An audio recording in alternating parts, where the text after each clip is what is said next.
do online healings. You can go check out my link in bio if that's something you're interested in. Or if you want a recorded session or a one-on-one, again, go check out my link in bio. So, hello, Danny. Welcome in. So,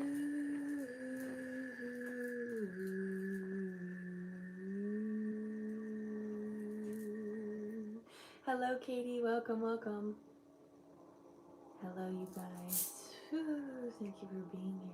Grand Rising, beautiful. Welcome. Good to see you here. Can you tell if something is going on in the spume? I don't think I know what a spume is. The spine?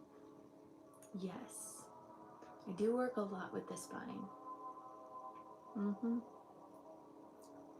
The spine is the highway system of our electricity, our electrical body. So a lot of what I work with is the spine. And so I'll be able to kind of notice. Yeah. Yeah. Yeah, I did cut my hair again. It's just gonna keep happening, you guys. It's just gonna keep happening. I'm trying to find like the actual hairstyle that I like the best, and so I keep having to discover it. Yeah, definitely. If you want to book for my live sessions, you can do that. For a 15-minute session, it is $40. For a 25-minute session, it is $60. So you can go to my link in bio. You can send through the website through Venmo, Cash App, or PayPal. So go check that out if that's something you're interested in today. We can do that online. Grand Rising, Alice. Welcome in. Hello, Jen. Thank you for the heart me. Thank you. Hello, chat over here on YouTube. The chat should be up. Is it not up today? Give me a second, you guys. It said that it was available, so.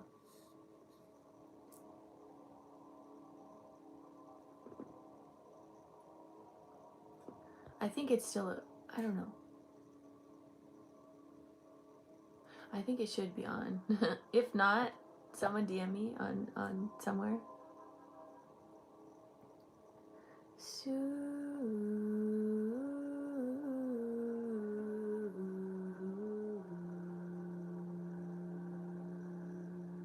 oh, there it is. Yay, thank you. Thank you, chat over on YouTube. Oh, my hair shorter too. I've cut it twice now, lol. So we were on the same page. Yes. And I feel there was, whenever I cut my hair, it's not as impulsive as it might seem, because I'll be thinking of the way that I want to cut it, and then all of a sudden I will get the impulse to do it, but I've been thinking about it for a while, and it mostly comes when I am frustrated about something in my life, or there's something that I need to purge out. And so yesterday I was having a conversation. Well, again, I already had this planned that I was going to cut my hair today, but I had also experienced something that I also needed to cut my hair for. And I was talking with my dad. He is a professional devil's advocate, truly.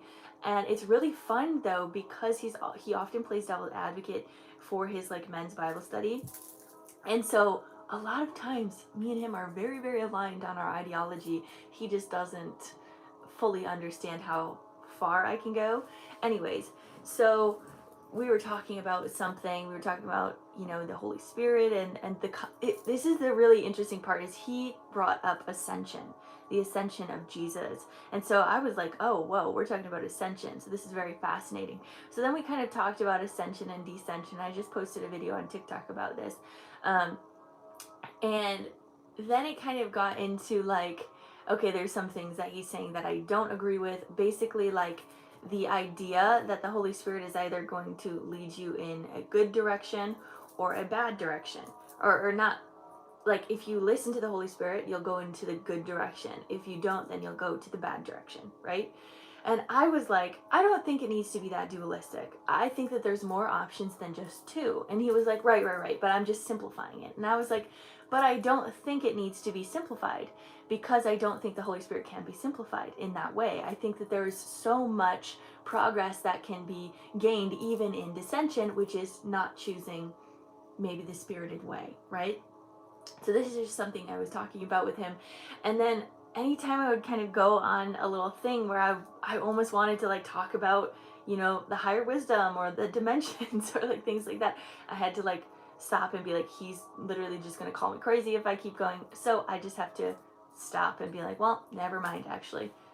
I won't go down that rabbit hole. And he mentioned it. He was like, there's so many times where you get so excited and then you backtrack or you have to hold back. And I'm like, well, if I said any more, you would probably call me crazy, would you not? And he was like, well, probably. And I was like, well, see, that's why I'm not going to share things with you, because you're not ready for that information.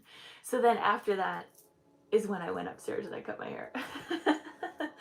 Because it just felt right to like let go of my need to be understood by him, or my need to in any way be validated by anyone outside of me. It doesn't matter. It's not that deep is basically how I perceive that. It's not that deep. And so I'm just going to take care of me, and I don't need to be understood. And some places I will be understood, and maybe you guys will understand that, and some places I won't, and that's okay. But I did talk about how like um at some point when connecting with the Holy Spirit, I feel that the Holy Spirit is very much beyond the physical reality. And so when we can connect with the Holy Spirit, very often we're going to start to perceive things beyond what we see physically or beyond what we feel physically. And yet the church tends to demonize that connection to the spirit realm in general. So it doesn't really logically make sense to me why I'm demonized by the church for the gifts that I have of seeing beyond the physical reality. And he was like, well, I want to, play devil's advocate. There's also some churches that will look down upon you if you don't have the gifts, like speaking in tongues. If you don't speak in tongues, you must not be connected enough. And I was like, well, I also don't agree with that either. So it was in some ways a productive conversation, but oftentimes those things kind of just, I get a little bit riled up because, yeah, it makes sense. My family is very, very Christian, but I can tell that they're opening up to different ideas and starting to even, again, like the word ascension. I swear I've never heard my dad use that word before. And so to hear him talk about Jesus's ascension, it just like made me think, okay, you might be starting to open some things up in your brain here. Those conversations are so triggering. Yeah, they are triggering, and yet like the whole point of why I'm here really is to learn to be triggered, but to not run away from myself, or to run away, or to blow up, or to be so energetically overwhelmed that I can't handle myself or can't handle being here. It's been a lot of lessons here. It's been a lot of beautiful lessons. And I'm really grateful because through this, I've learned that I can literally handle any trigger, that I don't have to be triggered is also a thing. Sometimes I'll like get really triggered and then I'm like, why? I don't need to be triggered. I can let this go. It's not that deep. The list is open, yes. Perspectives are definitely changing, yes. Yeah, it's very fascinating. Hello, how are you guys? Hello, welcome, welcome, welcome.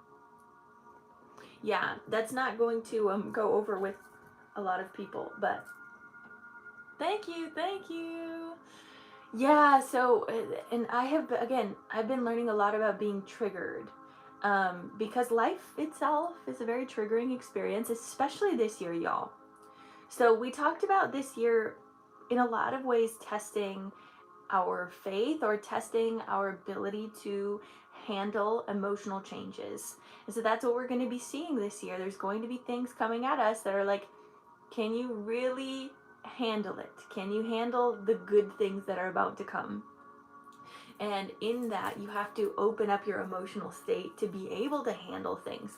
So like even being at this home, it's such a blessing that I don't have to pay for rent, that most of my food is provided for. I also buy food for the family as well, but a lot of my food is provided for. It's a caring environment. There's people that I get to talk to. And so why would I stay in a victim mentality, or stay so limited to the triggers that I'm experiencing here, and hyperfixate on the triggers rather than the blessings that I'm experiencing? Right? That's what Spirit is going to be asking us this year, can you focus on the good? Can you experience the blessings? Or are you just going to fixate on what is triggering you?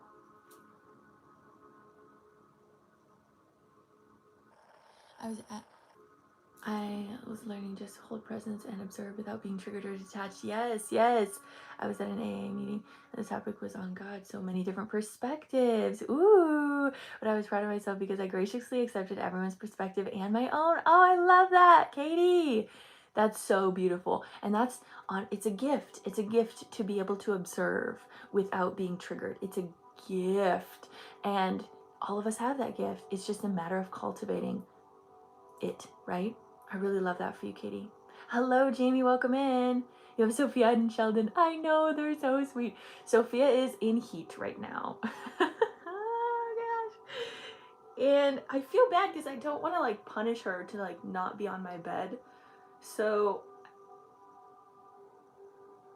it's like a hard situation. And I very much want to like mother her, like kind of teach her through this. It's like, it's okay to grow up. It's okay to be older. I think she's having a hard time growing up, which is also what happened to me when I was growing up. I was like, I don't want to grow up.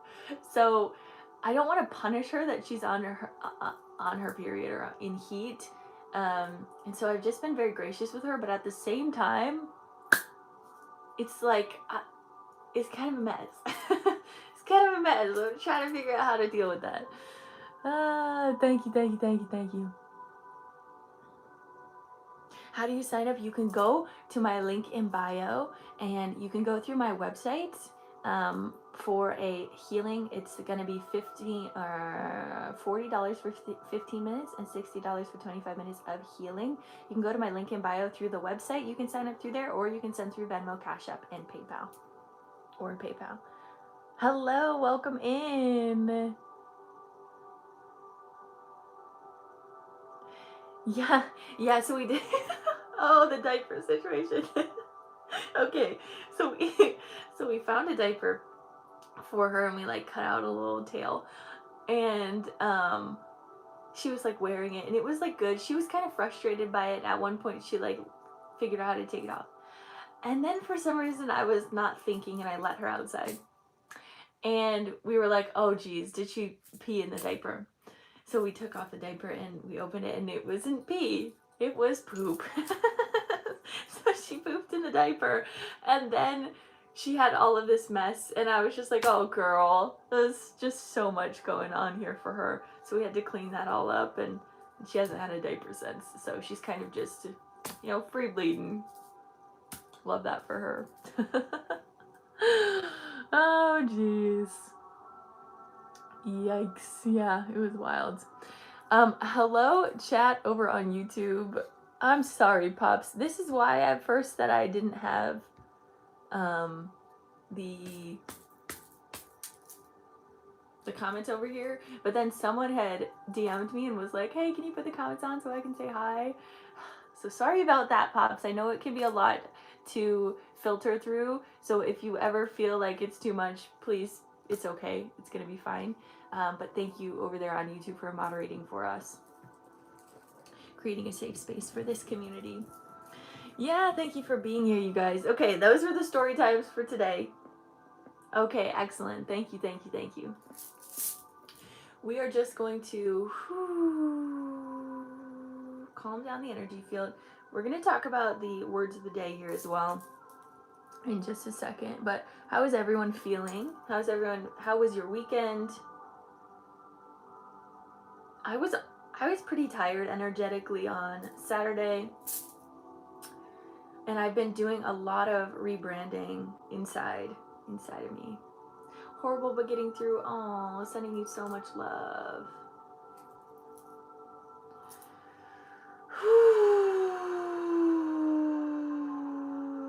So actually I'll talk about something.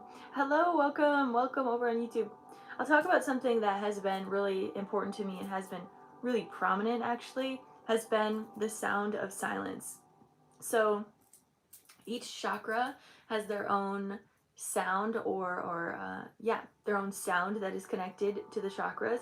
I just learned about this, and I learned that the crown chakra The sound is silence. And it hit me so deeply. Oh my gosh, the sound of the crown chakra is silence.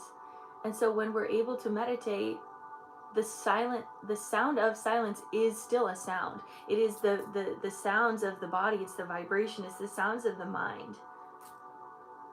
And learning to settle the mind and to learn to enjoy silence instead of needing stimulation can be very life-changing.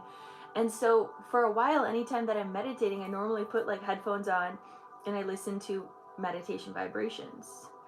And after I learned about this sound of silence, Spirit has been really calling me to not need any type of vibration stimulation. I know we have vibrations here, it's very helpful, but they're teaching me and training me to come back into non-stimulation. And I think that this is what is happening collectively for the world, is we are coming into or coming back to non-stimulation. So times before television, or times before phones, sometimes times before television, when we were able to just simply sit and experience the silence without needing something constantly to do, to think about. Just be clear. Is this in correlation with ADHD? Yeah, so also go check out my latest YouTube video I posted yesterday. We actually did talk about that as well. That specifically those with ADHD, we are really learning hyperfocus, and hyperfocus with silence, hyperfocus with peace. Okay, so ADHD people, we have so much to think about. We have so many concepts. We want to be everything. We want to be everywhere. And there is a needed necessity to point that energy like a laser pointer into one thing, one concept, one place of being. And when we can do that, it can also help us be more present with ourselves instead of being sporadic everywhere. And this can also tend to help empaths as well, because empaths are like, what is the emotions of my friends over there? What is the emotion of my mother? Why am I feeling everything everywhere? Focus in, know who you are emotionally here. Focus, silence, listen. So that's something that we've been learning with the collective, learning the sound of silence and honoring the sound of silence, because the sound of silence already has a natural rhythm, because it's the rhythm of life. It's the rhythm of our, they're saying circadian rhythm, which is very interesting. So when we're able to be silent, we're actually able to regulate our sleep cycle, which makes a lot of sense, because they even told me this morning, because I've kind of gotten, you know, we get into the cycle of going on the phone first thing in the morning to kind of kickstart our day. Oh my gosh, there's so much stimulation. It wakes me up. And this morning I was like, I don't want to do that. I don't want to do that. So I didn't go on my phone at all, and I felt the natural, the slowness of waking up. That felt really good. So what they're sharing with me is learning to be silent right before bed and when you wake up. And I know people have talked about this so much, but it's hitting me at a very deep quantum level on why this is important. It's not just something that people are telling you to do. It's very important for your mental focus and for you to be the most capable person that you are on this planet. Yeah. And it's really weird, because I used to be the person that like always needed a fidget spinner. Like I was the fidget kid, okay? And I needed something all the time. I needed to constantly be stimulated. I was always listening to music. I was always listening to something to distract my mind. And now I'm in a space of deep peace, right? We've been working on that radical peace. Excellent, Jess. I'll write you down, love. We've been working on that radical peace. And so as that's coming in, I'm like, oh, okay, this is changing my lifestyle now. Oh, okay. Now I'm coming into a greater space of listening, and it's wild, because I felt like I was already listening, but now it's just at a deeper level, and it's so clear. Like the clairaudience is so clear when there's silence, which sounds so dumb, and it sounds like, of course, girl. But it's really amplifying in my field right now. Like I'm constantly hearing like, Lydia, listen. Lydia, listen. Hello, Lydia. I love you. Like it's really cute, like how much I hear it, but it's like, whew, really being called to sit in silence, y'all. Anyways, that's my little spiel for today. Grand Rising. Hello, beautiful souls. Let me talk about woohoo. Woohoo. Excellent, love. Yeah, DM me. We can make something work. Yes, he says, I'm definitely addicted to my phone and working on it so hard to sit in silence. Girl, I get it. And okay, here's another thing I want to talk about before we talk about the words of the day is I've been going through this concept of like, is it hypocritical of me to post content when I don't even want y'all to be on your phone? And I'm like, how does this work? How can I be the example when I do have these fun insights and downloads that I have throughout the day that I'm like, let me post. And then I'm feeling now that Spirit's saying, you don't always have to share everything that you're learning. Sometimes things are made for you. And so now I'm trying to slow down my posting, which is really odd because in the beginning I was like, I need to post as much as I can. And now I'm like, okay, you don't need to. Start focusing, start creating more precise posts rather than experimental posts. So that's something that's kind of like very fascinating for me. I think I'm still going to be posting a lot because I just enjoy posting. I just enjoy it. But I'm going to, I mean, at least on my story because I enjoy the story. But I think I'm going to slow down on posts throughout the day because I also care about your guys' energetic level. And I don't want you guys to be energetically fatigued by the energy that I'm sending throughout the day. I know that I can handle a lot of energy because this is my job. But I think sometimes when I'm creating these energetic vortexes and these portals through my energy coding videos and through the conversations that I'm having, sometimes it is much more necessary for you guys to integrate than it is for you to learn more. And so I think slowing down on those posts is also going to help you guys integrate. Because I heard something from a YouTube video by Alunya. If you haven't checked her out on YouTube, she's a really beautiful channeler. But she talked about when we are given all of this information, it's like food, right? We're given all of this food, but if you're not digesting it or integrating it, then you're just holding the food. And if you have this whole sack of food that you're not integrating or digesting, how is it helping you at all? So if you're getting this information but you're not doing anything with it, or you're not integrating it, or you're not bringing it into your reality at any point, then it's just going to weigh you down and it's going to cause more problems than it is actually going to help you. Thank you for the roses. Excellent, Astrid. Did anyone else book that I missed? So I have Jess, Jamie, and Astrid. Let me know if anyone else did.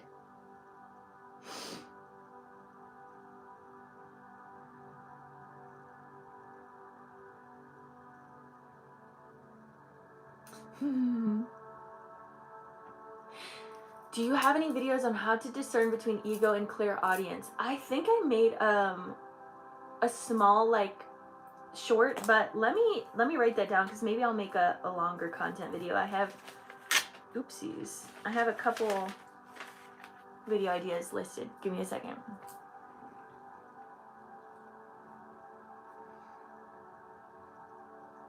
What I'll say right now is how I've discerned it, and it's going to be different for everyone because your ego is personal to you, and your connection to God or spirit or source is going to be personal to you. Is for me, it's not something I'm thinking about. It's not like a lot of times it's like, hello Lydia, I love you. That's always how they like to start it. And for me, like, sure, I'll talk to myself like that sometimes, but most of the time that's not necessarily how I'm going to be thinking about myself because the ego is still thinking outside. But the spirit or connecting with clear audience is going to be talking to you. Does that kind of make sense? It might not fully, but I'll make a video on that more. Did you give the words? I haven't. Give me a second. Okay, words of the day. Grace was the big one. Grace, forgiveness, rainbow, full force, hyperdrive, peace, rebrand, and spring actually came in. So there was an energy of spring that came in. I really love the full force and the hyperdrive, which is kind of what we've been talking about with this hyper focus of our peace, our hyper focus of our silence. Come here, buddy. Come on. Come. What do you want? Hi. Come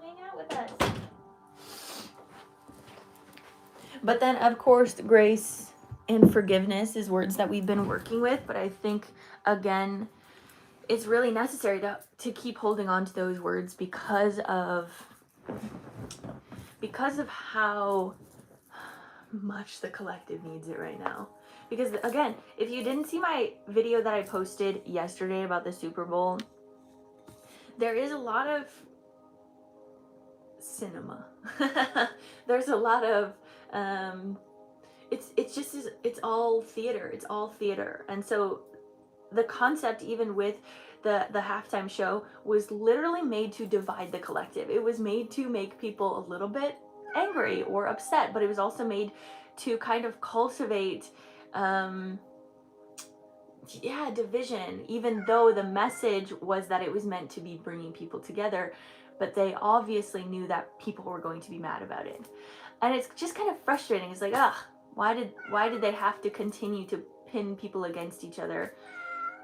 It's just kind of it's this whole thing. So let's continue to focus on grace within us, and then when we can focus on that grace, we can continue to send that out into the collective.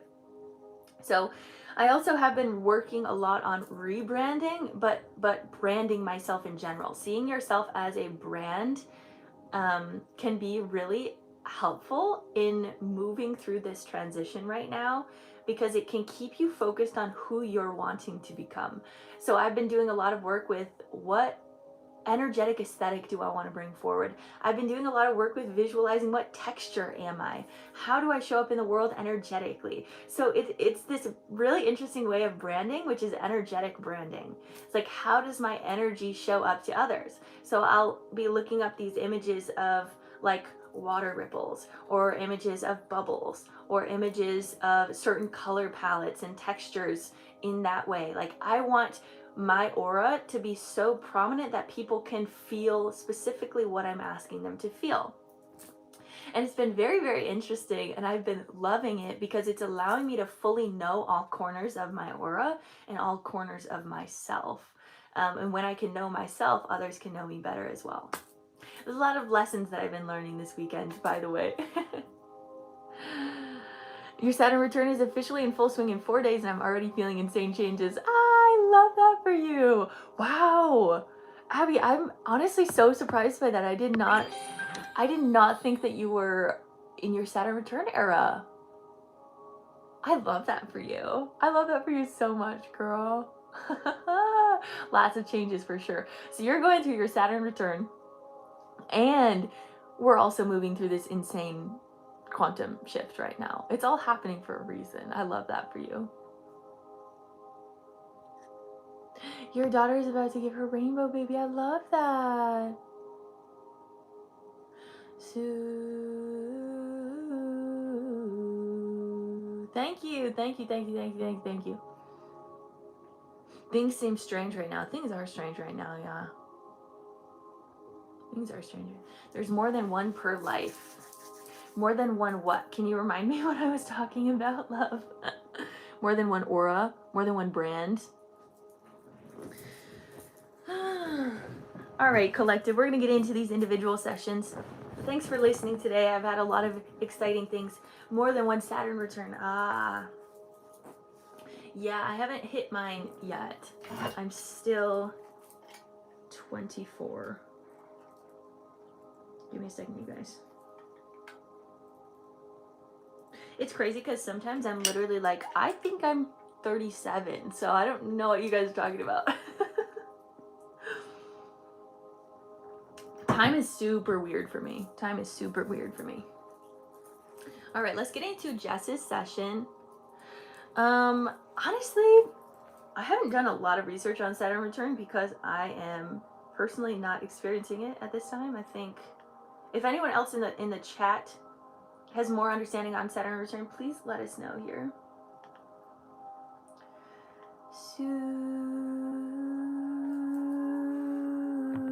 And the Lunar New Year, where we officially enter the year of the horse, like so much moving forward. Momentum, yes, needing to ground. Yes.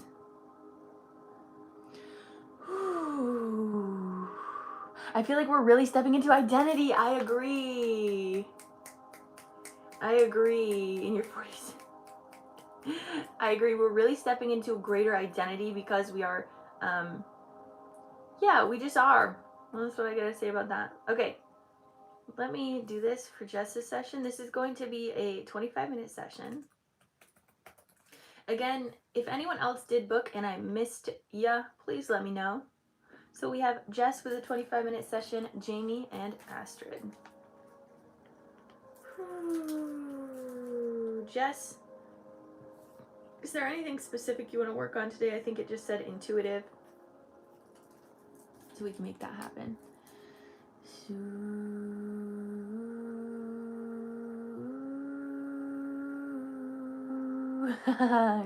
yeah. All right, let's get into it.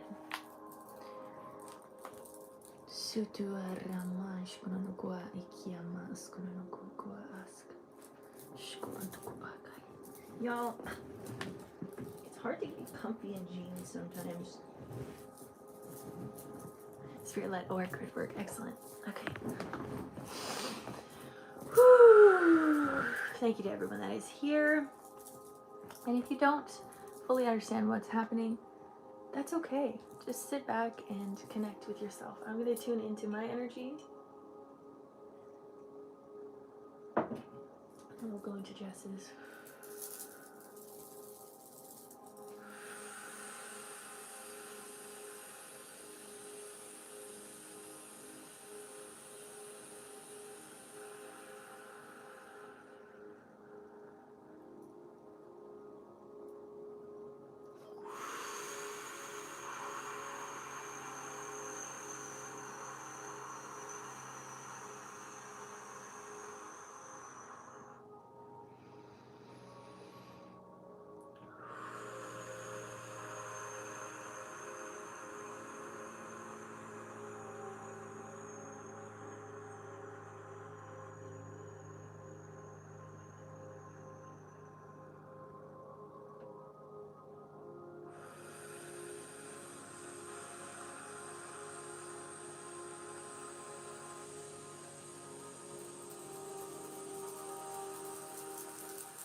All right, Jess, let's get started. Jess, I think I also have to DM you about our session tomorrow. I honestly forgot about it, and I might have overbooked tomorrow. So I'll have to talk to you about that. I'm just realizing that in this moment. Okay, let's get into this. Put a heart in the chat when you are ready, and we will get started.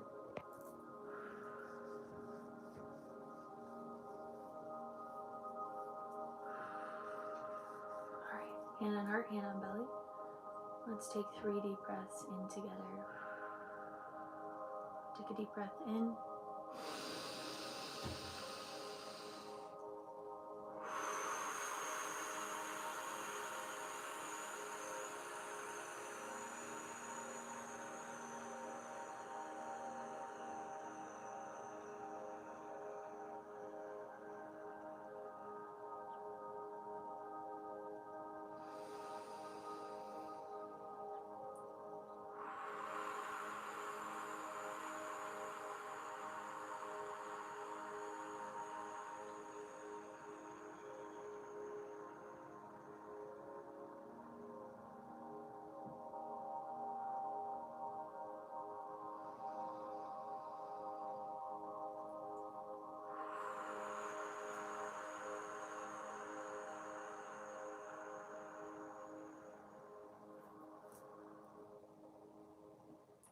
Relax the hips.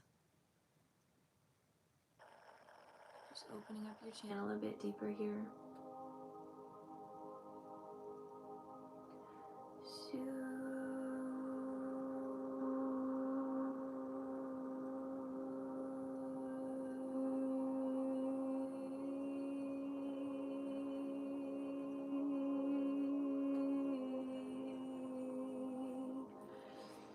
Yeah, they're mainly showing the lower heart, the solar, and the sacral are the places we're going to be tuning in today.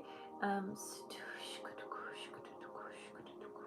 there's already some light language or some sound frequencies that are coming through. They're almost saying that words aren't able to fully comprehend the energy that we're opening up here.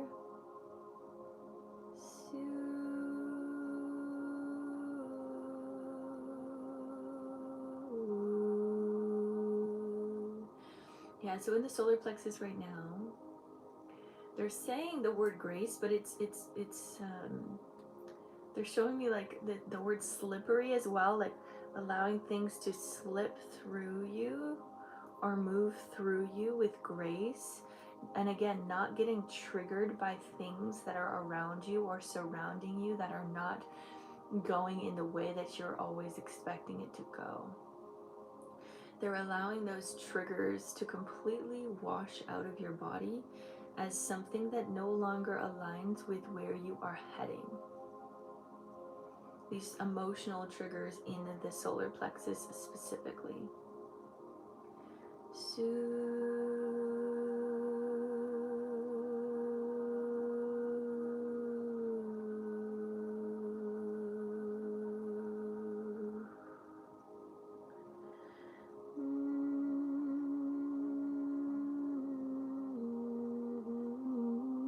They're showing me like very interesting. It's like a bomb, but like the only the top part where it's like the cloud that goes up like that. They're showing that for some reason. So like something exploding out of your solar plexus, or a complete disruption or disturbance of the old order is what I'm hearing inside of your body. So, and I do feel like this in some way is very much connected to the collective, because I think that your energy is really open to doing this with the grid. So I think that a lot of what we're going to be tuning in today is going to be part of the larger collective healing as well. So there's going to be some things that may not fully resonate at a very human level, but it is really going to be elevating. So I am feeling your consciousness very expanded here today. But everything is connected, the microcosm and the macrocosm. So when you're experiencing physical things, a lot of times, a lot of others are going to be doing that as well. Again, focusing in on that solar plexus, they just keep bringing me here. And they keep showing me this like explosion of energy. Explosion. There's something about nuclear energy that I'm not 100% sure on, and I'm getting the Octurians coming in. Can you clarify this? There's highly advanced nuclear technology coming onto the planet to help remove distortion.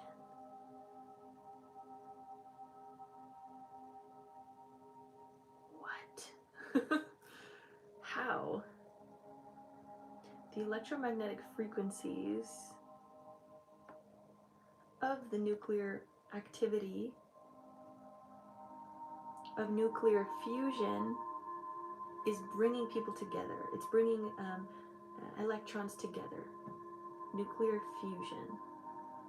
Nuclear fission is the explosion. So we're walking on this fine line energetically, at the energetic level, between fusion and fission. And we're walking that fine line in between of balancing both of those things, making sure that nothing explodes, if you will. It's a very tedious time right now in the collective. This is very interesting information that they're bringing forward right now. Is there, so how specifically can this help the collective energetically? It's allowing the electron body to actually be enhanced. It's allowing the electron body to be enhanced into more of a what we call superhuman mode. So bringing more of our divine influence and superhuman abilities, or limitless potential to the surface of the human body. The human body has denied its abilities for a very long time.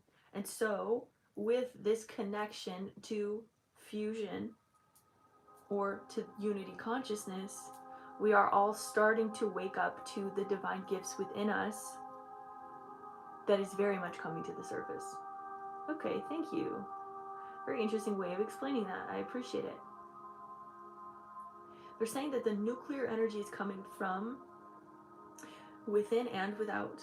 So there's parts of this coming from inner Earth that are kind of these radiating frequencies. There's also some of this that is coming from the higher realms of consciousness. What they're saying that they're creating or bringing more of this nuclear fusion in order to disrupt the fission. Oh, okay. Okay, I hope that this is making sense. This is very much coming into the collective grid work. So there's a lot of things at the surface right now that are bubbling up, that are like exploding, and they're saying we're instantly diffusing this with our energy. But it's not just us, we are just helping. So yeah, the galactics are just helping provide information to humanity to do it themselves, because ultimately we're the ones called to do the healing, because this is our planet. Very fascinating information coming through. So we're going to go back into the solar plexus. Again, hopefully that made sense. If it doesn't, that's okay. Generally, we're understanding how the collective is being able to move through these very explosive times at an energetic level. So unity consciousness really is the greatest path for us to be moving on at this time. Understanding that the people have the power. Yeah, they're saying that here again in the solar plexus, enhancing the confidence of understanding that you have more power than you've perceived or given yourself. And they're saying bring this fully in. Remember the power of you. Remember the miracles that you have experienced. And allow yourself to open yourself up to more miracles. What we've talked about in the February energy update. This is a month of learning how to experience miracles. Because many people, if you don't allow yourself to believe in miracles, you simply, good chance, aren't going to experience any.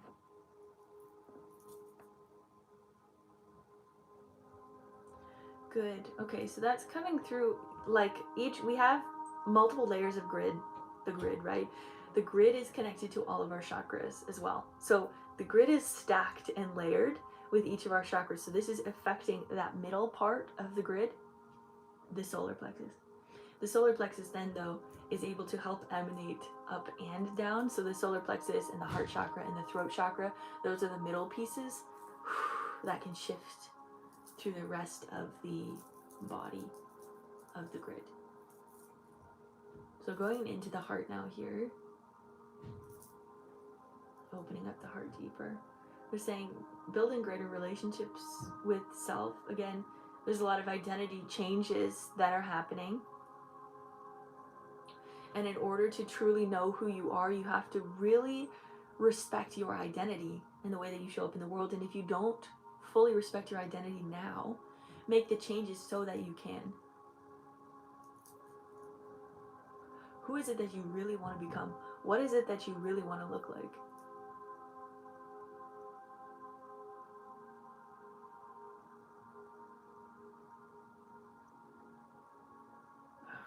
Building greater relationships with the mother and father within. They're saying mending the wounds of the past by going into your old visions. So if you have reoccurring memories of your past, go into that memory. When you get triggered, acknowledge it and step in and do healing work in that moment. So say you're getting triggered by someone almost showing a father wound. In that moment, step in and forgive. Forgive the father wound. Say, I no longer need to be triggered by this any longer. I'm moving on. So again, that word grace and forgiveness, really big for today. That's coming in strong. Going into your visions.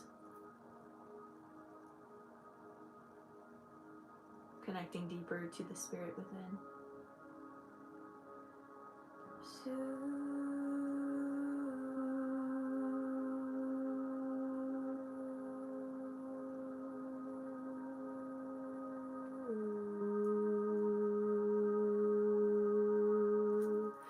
feel that going out.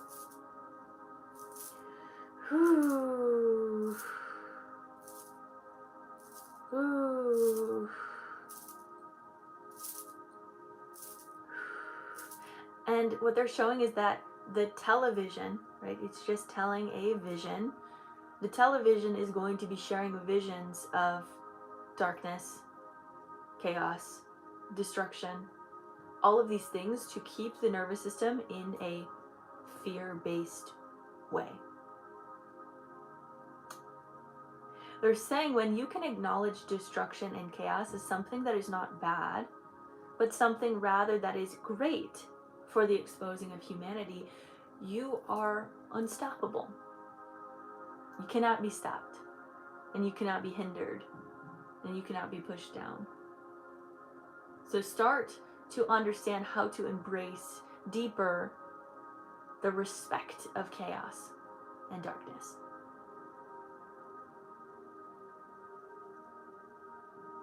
Not always needing to bypass the pain of it, but acknowledging all that it is. Oof.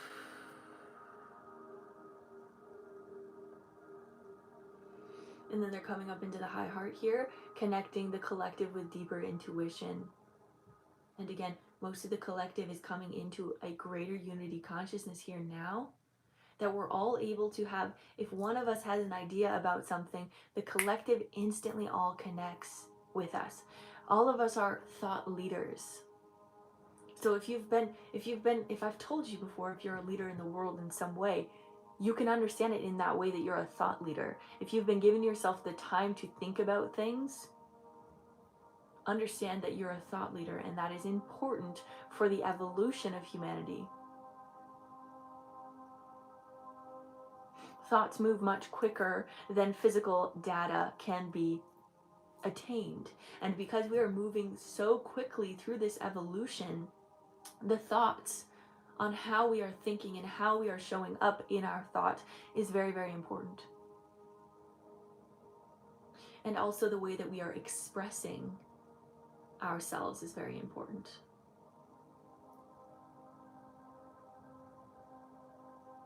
They're saying no good or bad way of expression. Expression simply is expression. It cannot be judged. It simply is. It is a very large point as to why you are here in the physical plane, is to express your energy of God within. How is it that you want to express the full spectrum of your divinity? And it is not going to look the same way as anyone else. And that's the unique part of you being a thought leader, of being a teacher and a guide through your spiritual growth.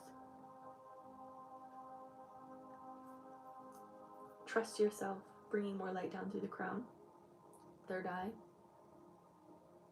throat. Again, I'm seeing more expression. I'm seeing fashion. I'm seeing the way that you present yourself, identity shifting. Are you closing yourself off by the clothes that you're wearing? Closing. Interesting.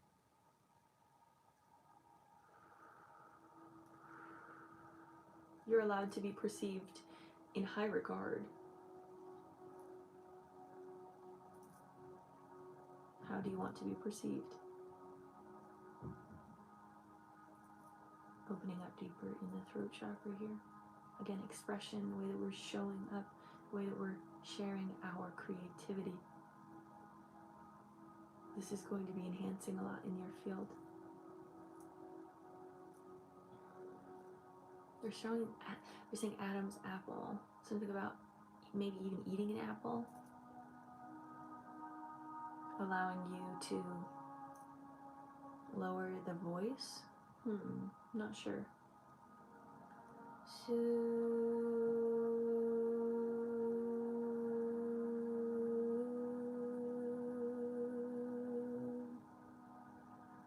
Something about being stuck, it feels like.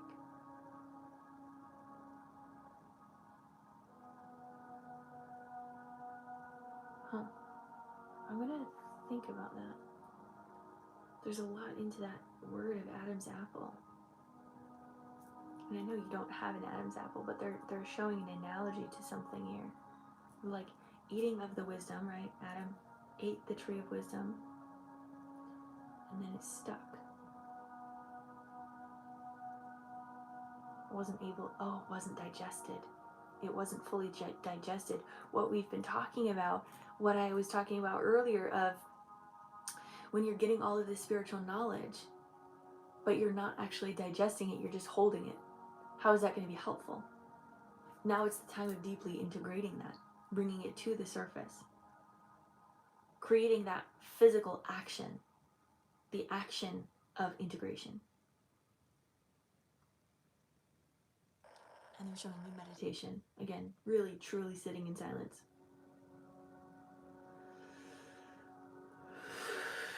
Okay, grounding down, bringing this light down through the throat, the heart, deepening through the heart, deepening through the grid of the collective.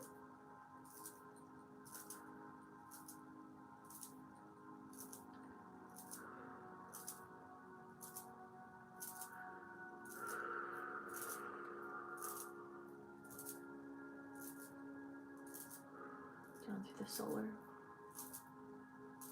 Thank you for the heartbeat.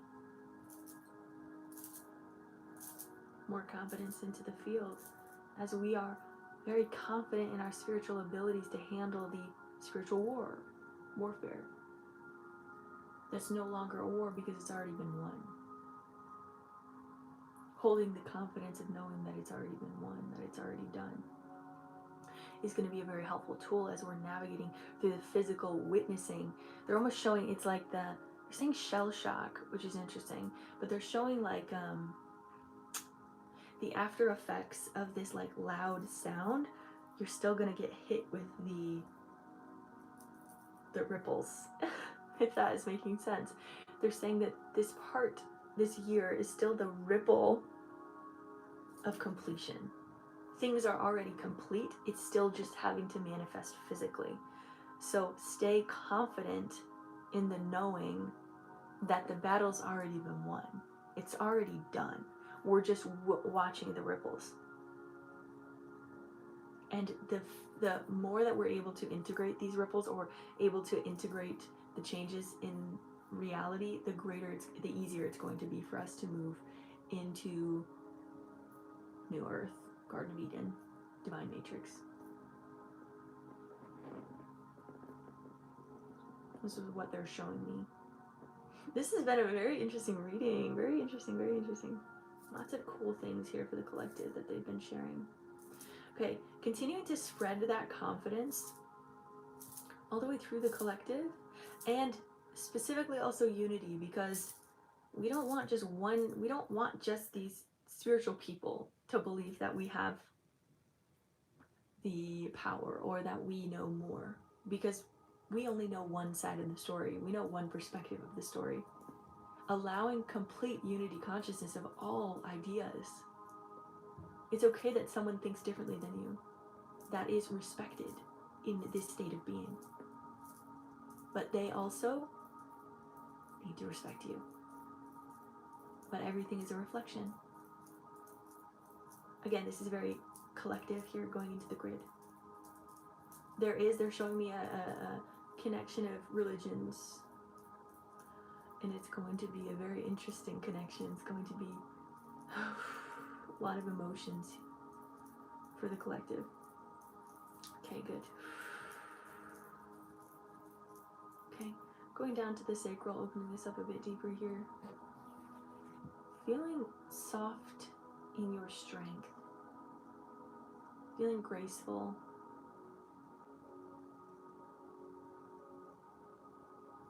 Finding grace in all the modalities of your life, in all of the things that you're doing in your life. Finding grace through it. You're not meant to be perfect. You're meant to be exactly who you are. And I guess, in some way, that is the perfection. Right? You're a divine child of God. created with deep divine purpose. Give yourself the deep opportunity to respect and understand that.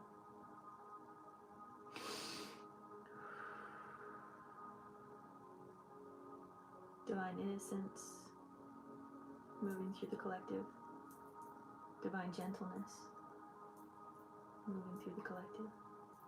Divine peace.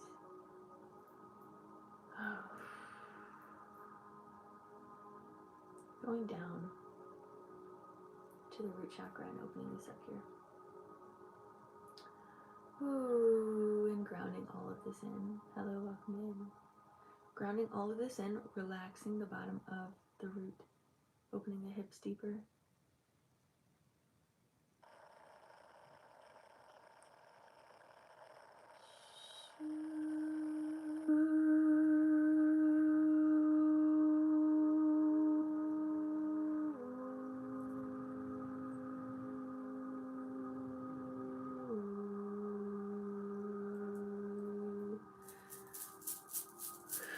That's going to be one. I'm still going to want you to focus on throughout this week, just really focusing on the root chakra. Just even acknowledging it, just noticing it, be present with it. Visualizing that red color, bringing this down through the hips, the thighs, the back of the thighs, the knees, the back of the knees, the shins, the calves, the ankles, and the feet, the calves and the back of the knees as well. Massage those, feel into it. Grounding down through the ankles and the feet, pushing these roots down, all the way down through the earth, connecting deep through the earth, all the way down to the inner earth and the crystalline core. I want you to really send this ripple of light all the way through you, multiple times through. Feel the light coming through, sending it through all of the grid, sending it through the earth and the grid underneath the earth, through our nervous system, telling the body it is safe to ascend, it is safe to be, it is safe to transform.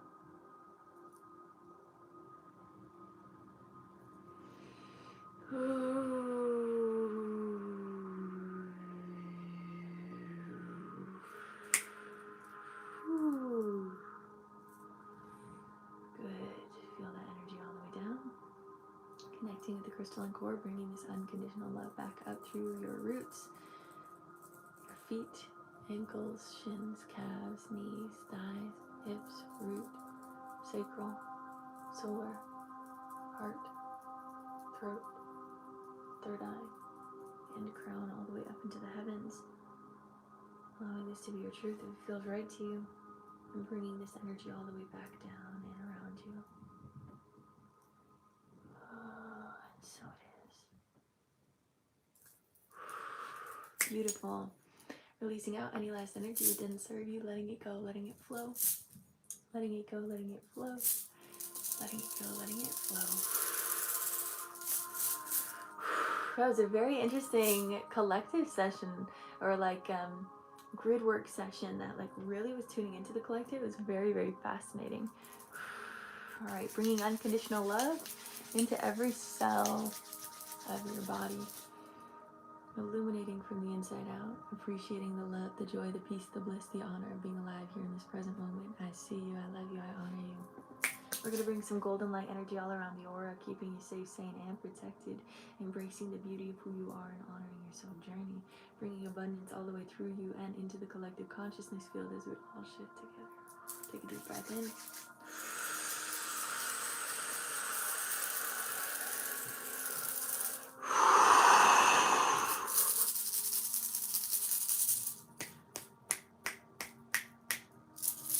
Your energy is yours. And my energy is mine. And so it is. And so it is. Yeah, that's exactly what it was.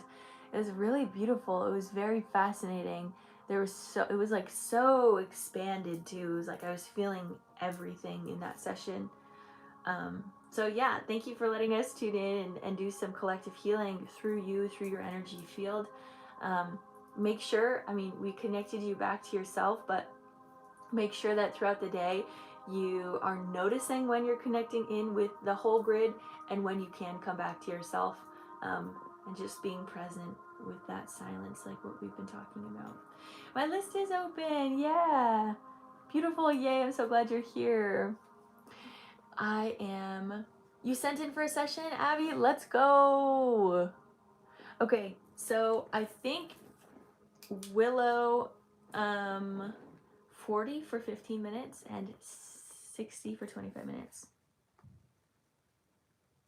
All right. So we did Jess. We have Jamie. Then we have Astrid, and then we have Abby.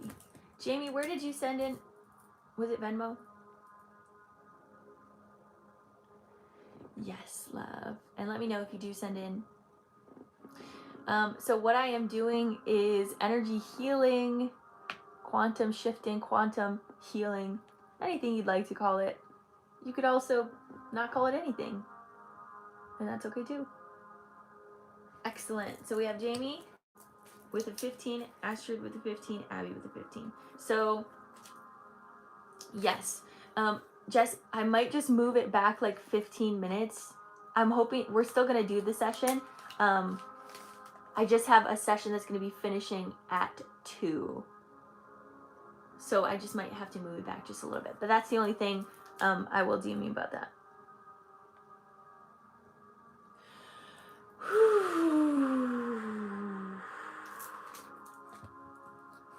All right, give me a second. I have to go use the bathroom, and then I am gonna close that list if Willow Tree sends in, but give me a second. I'm gonna go use the bathroom. Sit with yourself for a moment. I'll be back.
Oh no, there's a puzzle piece.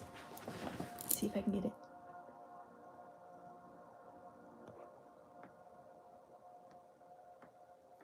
There we go.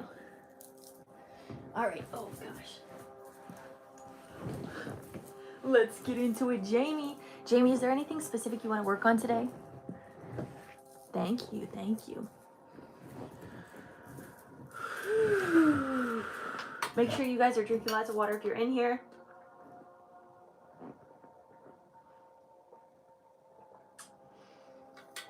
Y'all, I got an incense that I don't like. And sorry if you like Himalayan jasmine. But it kind of smells like pee to me, which isn't a great scent. Been feeling unbalanced. That's so interesting that I was just about to talk about balance. Like physical balance.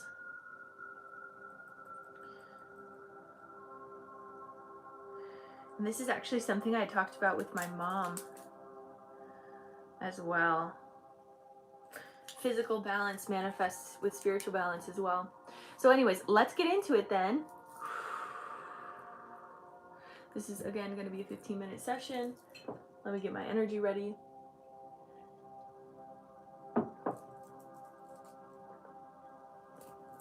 Excellent. I'll close the list.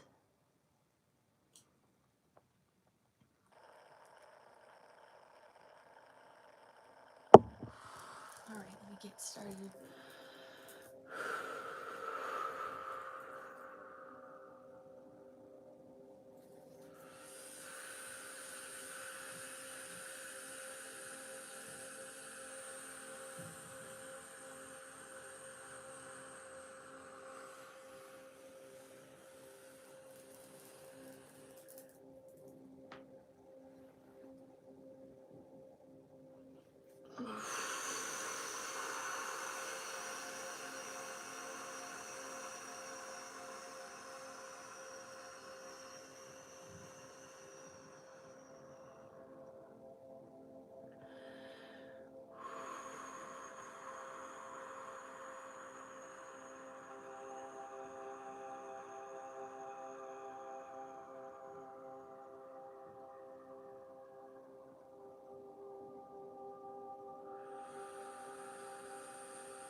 Yeah, I can already feel the power in this one.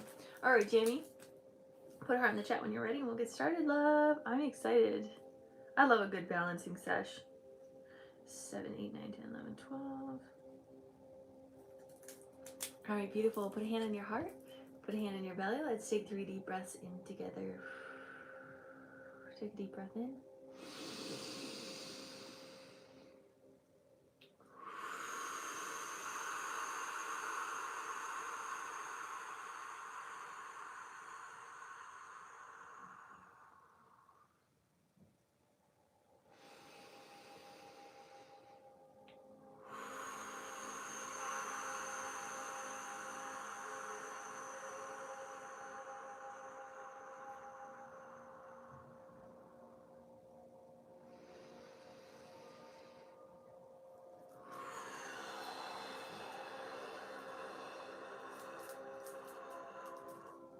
What I'm hearing right off the bat is that you're much more capable than you think you are.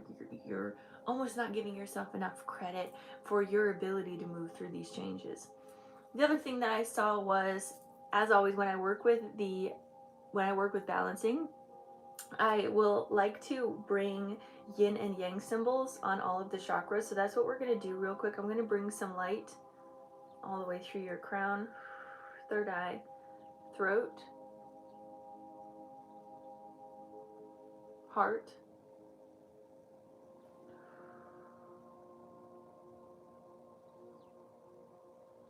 solar,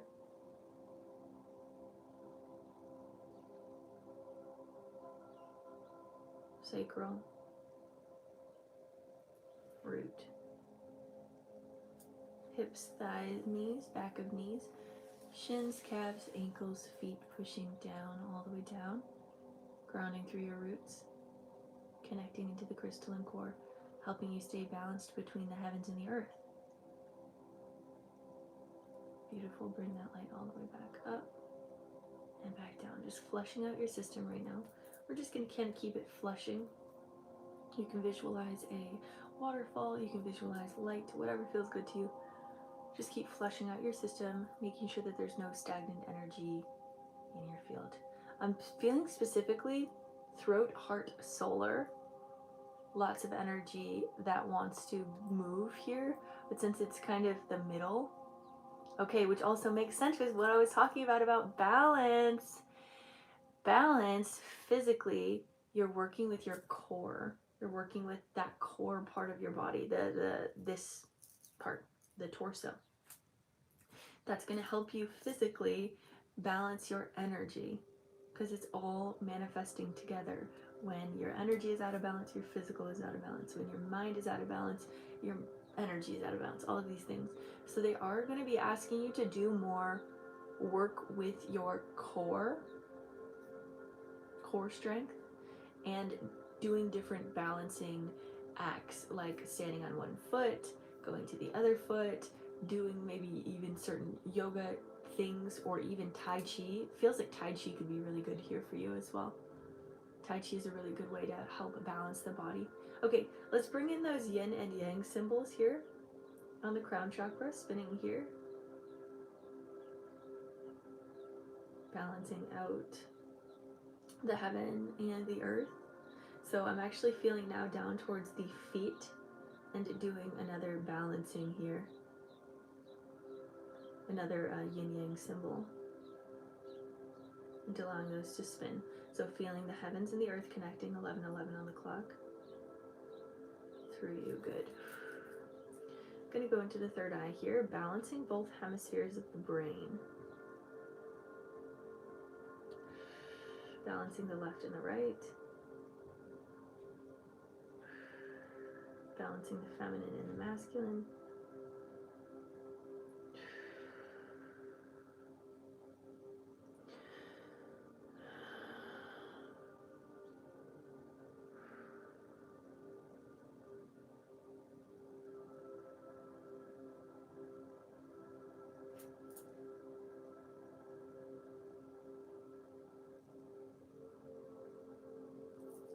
Balancing the ears.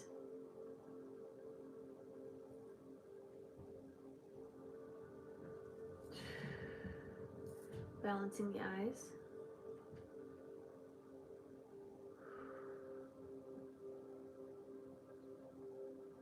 Balancing the nostrils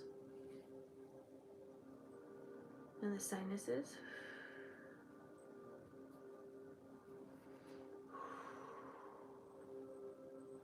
Good. I am going to suggest we're going to go to the back of the ears because there's a little bit of energy that wants to release now out of the face and the endocrine system. So releasing out of the back of the ears, moving down through the vagus nerve.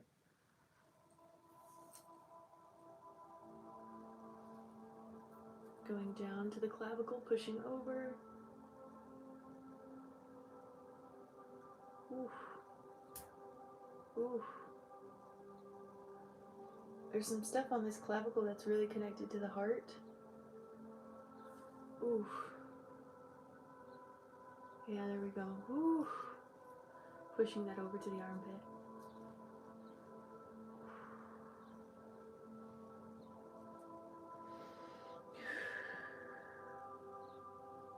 Oh, there's a lot of stuff in there.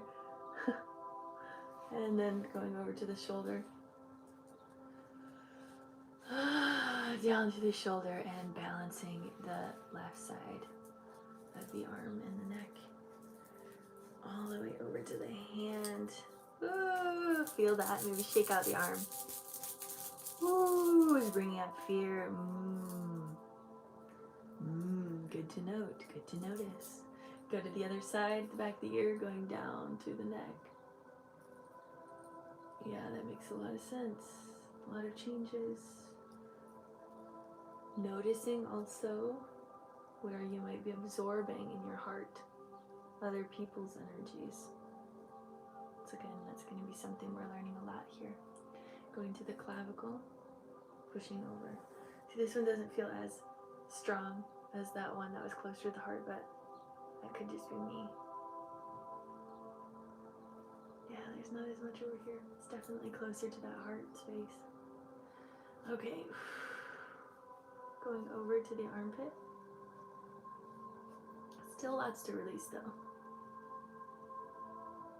Ooh. Oof. Make sure you're breathing. Right, the deeper we can go into the fascia, the deeper that we're able to heal that trauma. So really sink in there, really sink in, feel the feelings. Okay, excellent. So going over to the shoulder, lots of feelings here, and then again balancing out this right side of the arm, just giving that a good rub, good love, all the way down through the forearm. And down into the hand. Shake out that arm. And rub your hands together.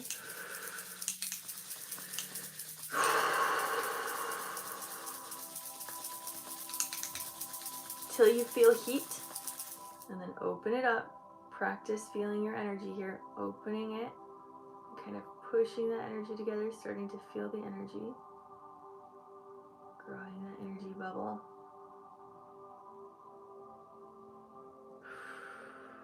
And when you're ready, we're going to send this love into the heart.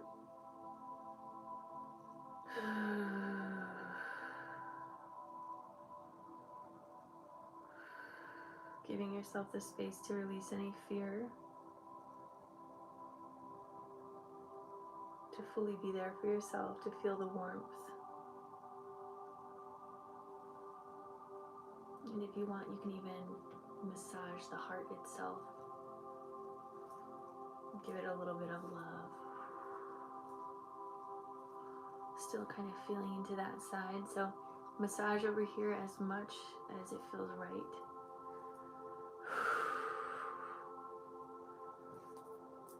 So again, with this, we're balancing out the throat,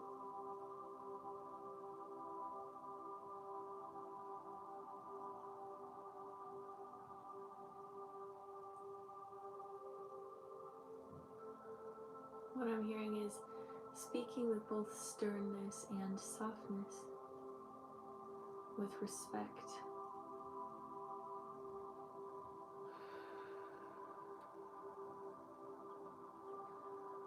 Going down to the heart. Opening up the heart here.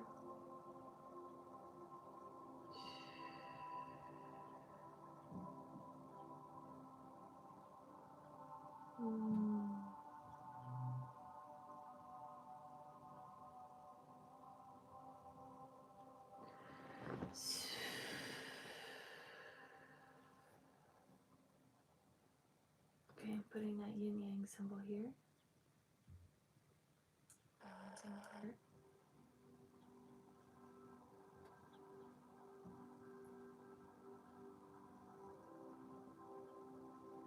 And again, the heart is the motor of the whole energy system, so feel it balancing out the rest of your aura, visualizing that fluidity, that flow.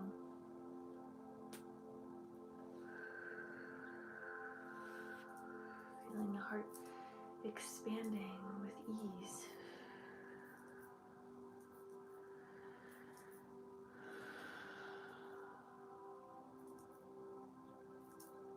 Trusting and understanding that the light and the dark work together to create greater strength in you.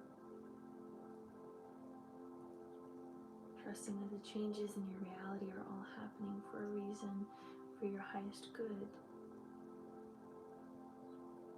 Keep coming back to that truth and finding stillness there.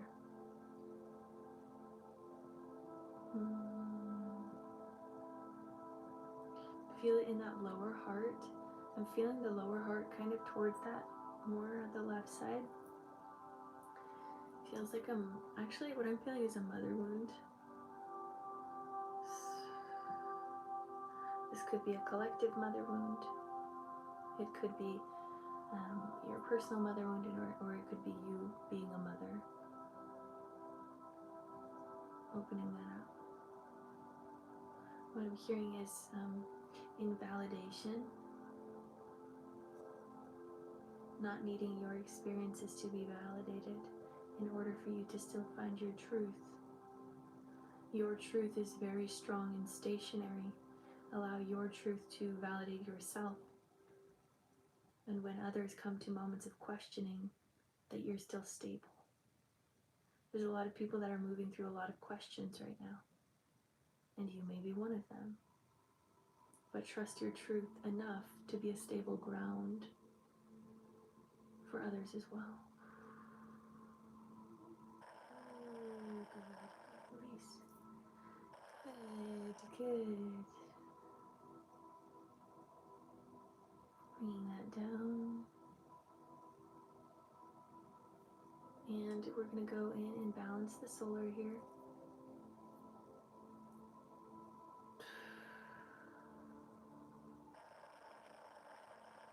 Good. Yeah, I felt like a lot of what we were going to be working on was the heart. And the throat a little bit there. Balancing the solar, trusting yourself.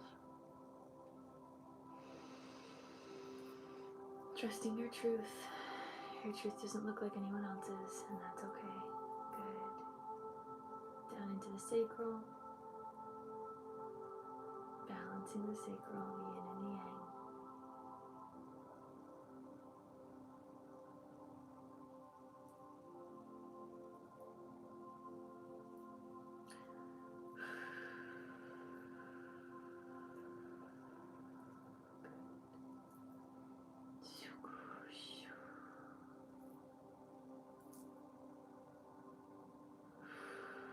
And going down to the root and balancing the root here.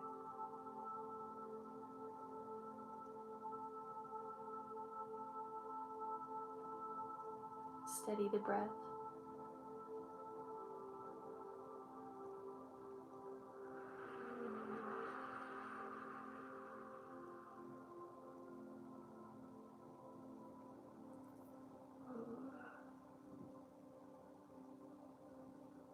Feel the energy moving down through the hips, the thighs, the back of the thighs, the knees, the back of the knees, the shins, the calves, the ankles, and the feet, feeling the feet chakra spinning with that yin yang as well.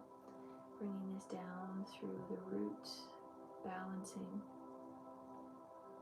all parts of you down into the crystalline core, releasing any of the old out through the mycelium network. Bringing waves of light, rainbow light specifically, that is balanced from all colors. The difference in between black and white is the whole rainbow. So that's what's coming in. As you balance, you open up your mentality to the rest of the color spectrum. It doesn't have to be dualistic in nature. And bringing this all the way through. Good. All the way through, yeah.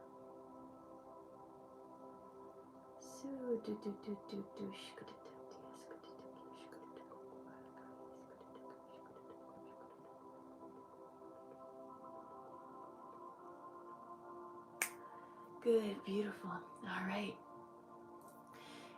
Bringing this light all the way through you and down into the crystalline core, bringing this energy out all into the collective as we all heal together. We're going to bring this beautiful unconditional love back up through your roots, your feet, ankles, shins, calves, knees, thighs, hips, root, sacral, solar, heart, throat, third eye, and crown, all the way up into the heavens, allowing this to be your truth if it feels right to you, and bringing this energy all the way back down and around you. And so it is. Releasing out any last energy that doesn't serve you, letting it go and letting it flow, letting it go and letting it flow, letting it go and letting it flow.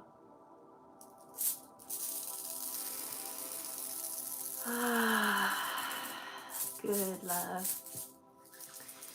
Bringing unconditional love into every cell of your body, illuminating from the inside out, appreciating the love, the joy, the peace, the bliss, the honor of being alive here in this present moment. I see you, I love you, I honor you.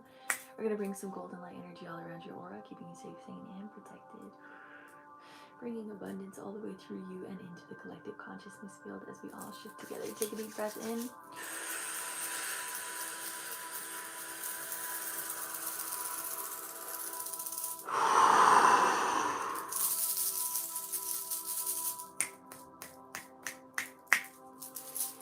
Your energy is yours. My energy is mine. And so it is. And so it is. There you go, beautiful soul. Ugh. Yummy, yummy, yummy. Oof. All right. That's what we have for today. What's your biggest tip for not just me, but for others on the verge of overcoming depression? I think something about depression is sometimes we can get stuck on who people want us to be or the limitations of the world. We get stuck on hyperfixating on how people want us to be. And I think sometimes it can actually be really helpful with depression to focus on what freedom you have. That you're not chained and limited to the darkness within. But you have an opening to explore all of you. You don't have to just be in the light. You don't have to just be happy all the time. But you get to explore all of it. And so sometimes when we have that mentality, it can make the depressive energies easier. It can allow us to learn from the depressive episodes. And also something about depression that helped me a lot was it's not always going to look like this, and it's not always going to be like this. And the more that we can tell ourselves that it's not always going to be like this, the more likely it's not always going to be like that. And that can be really, really helpful. I always, like, whenever I was in a deep depressive episode, I just asked myself, what can I learn from this? And what can I die to? What do I need to die to in order for me to be happy again? And I kept doing that over and over until I found my freedom day in and day out. And so, yeah, there's still times in my life where I'll experience a low. That's what I call them, lows. And I sit there and I embrace it, and I allow myself to fully feel the emotion that I want to feel, because I know that through feeling the emotion I learn something from it, and I continue to find clarity in why I was experiencing that. Our symptoms in reality are symptoms to things that aren't in alignment for us. So make sure you're listening to those symptoms, and yeah, be your own guide there. That's what I'll say towards that. That's my question. But yeah, not everyone might relate to that, but that's what I have. Okay. So Astrid up next. Give me a second. I think my pen just went out. It's officially done. Woo-wee.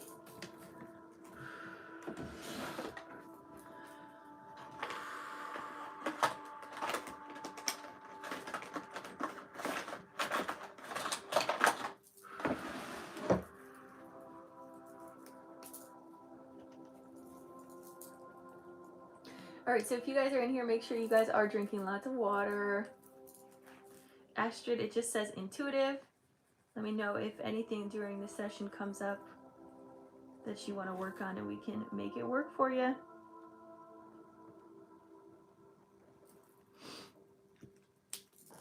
So we have Astrid and then Abby, and then someone else after that. Heather.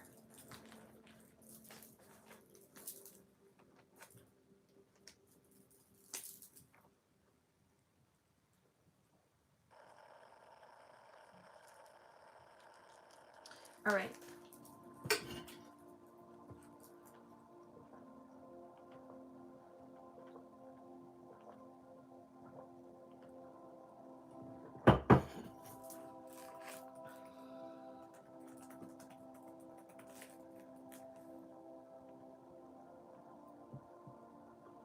And I think we'll have a little bit of time after these healings to open up into collective again. So if you do have any questions for me at the end, we can talk through some of those.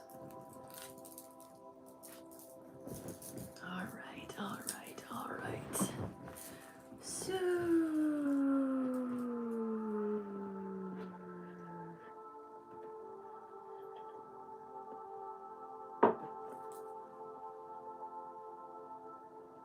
let me get my energy ready. We'll get started with Astrid's healing.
All right, Astrid, put a heart in the chat when you are ready, and we will get started, love.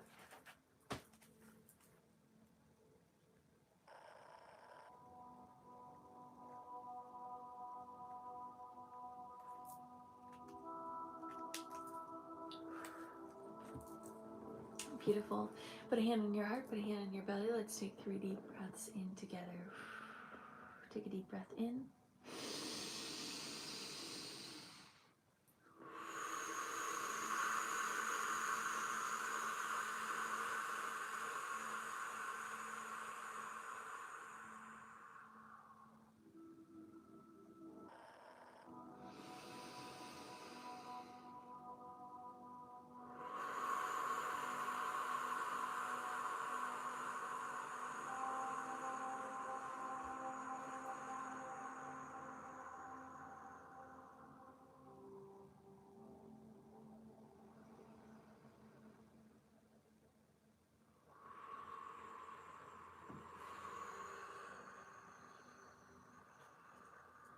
I am getting like a little bit of like cold feet energy. So something we've been talking about with you is making sure that we are grounding our energy body. Sorry, I'm getting some interesting pain in my shoulder. Ooh, squeezing out that knot. So maybe you could also be feeling that. Ooh, okay. Connecting your energy down to your crown, third eye.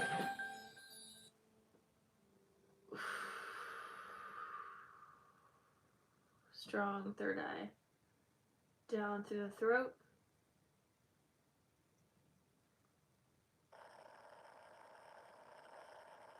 They're showing me a rose in the throat as if like they're giving you a rose. Good, down through the heart.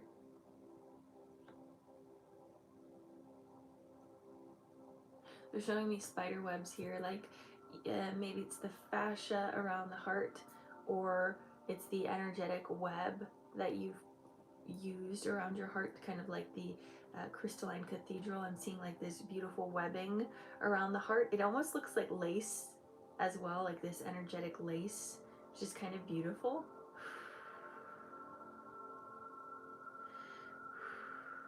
Bringing this down to the low heart.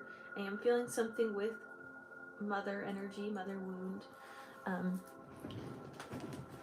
Something, maybe you are a mother, maybe there is something with not being a mother, I'm not sure. Something with that, the low heart that's coming through.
So it's interesting because the thing with the mother energy is as if I kind of felt that you weren't a mother. I think that's what you meant by no mother, my mother. And it almost felt as if it's like your mom really wanting you to be a mother and you're not. And so in some ways there can be this feeling of disappointment.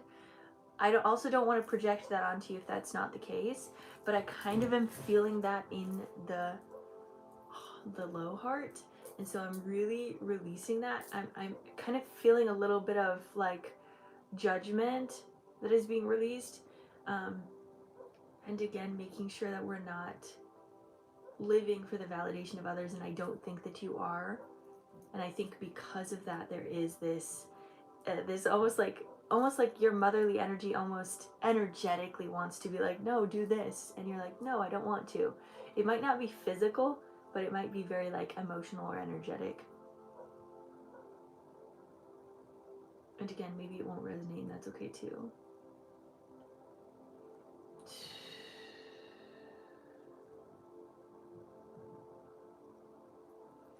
Okay, let's just keep going down. Opening up light down in that solar plexus. I do feel more confidence coming in. I do feel your solar expanding, which is really beautiful. We're going to keep expanding that though. Let's keep opening that up. Let's keep feeling into your core strength here. While we're opening up the solar plexus, I want you to really feel into your abdominal muscles, which can be a physical representation of structure.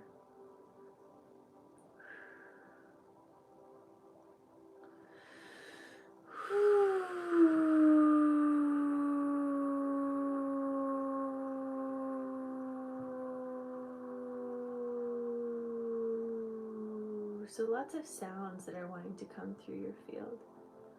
Lots of vibrations here.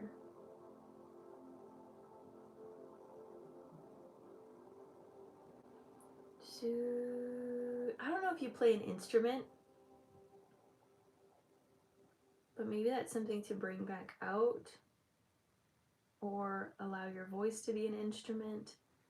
Something about music, something about allowing you to be at ease with sound.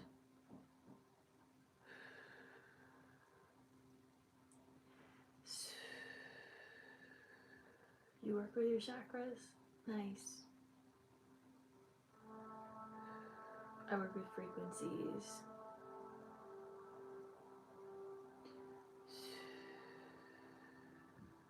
What I'm seeing specifically is like a flute. So maybe listening to like sacred flute sounds, that feels really relevant. Voice also good. Yeah, it's a very expansive energy here in your solar plexus. When you're using sound, there's actually a lot more confidence that comes through. You're very confident in your being when you're connected with that, because it's very natural to you to be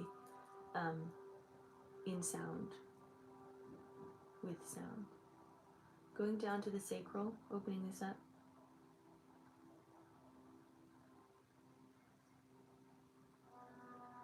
Yeah, I'm seeing the inner child playing with a doll. That very motherly energy again.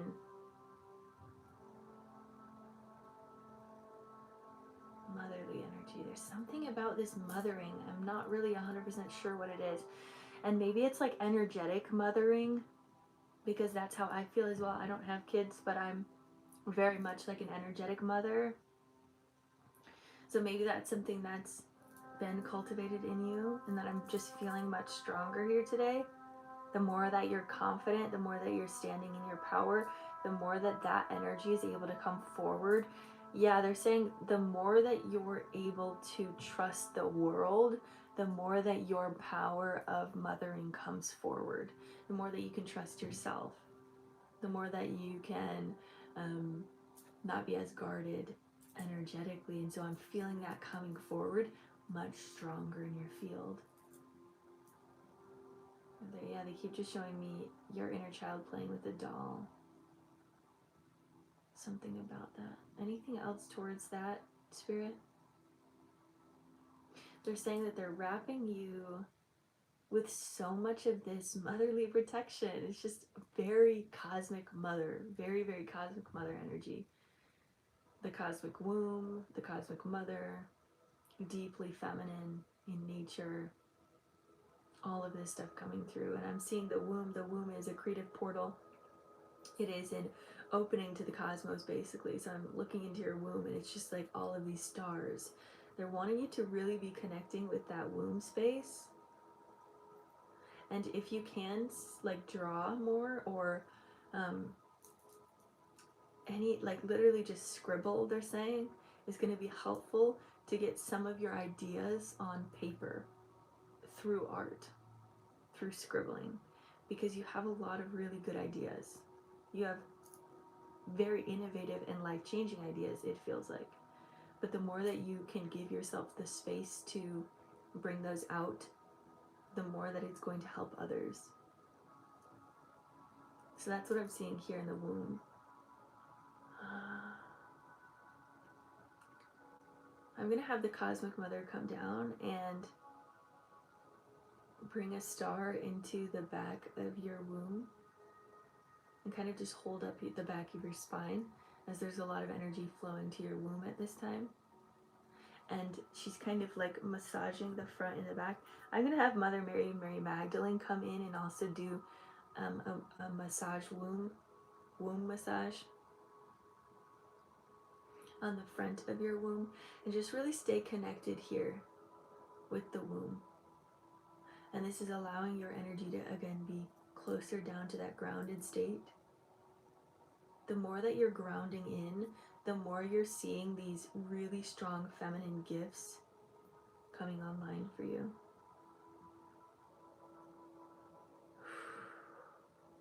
And you've already cultivated a very strong structure and masculine container for your feminine to come in, and now your feminine is just coming in a lot stronger because of that container of love.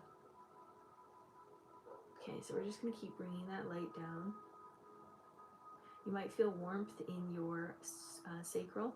You also might potentially even feel your kidneys warming up, as the kidneys are helping release old toxins here.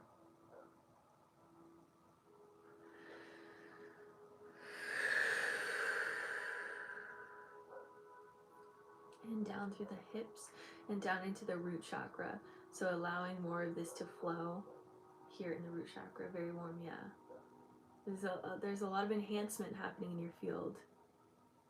You're trusting your feminine instincts a lot stronger here. Trusting yourself.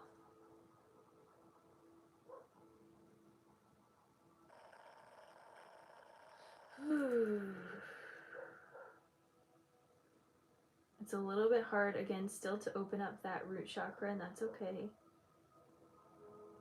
So it feels like each session has been kind of a focus on a different one of those chakras, where last time it was like the solar, now it's the sacral. So I do feel like we're going to keep working on this root chakra here. Keeping that open a little bit longer. Opening it just a bit deeper. Ooh. And bringing this light and this inspiration all the way down through your hips, thighs, back of thighs, knees, back of knees, shins, calves, ankles, and feet. Pushing down into the earth. Feel this flow.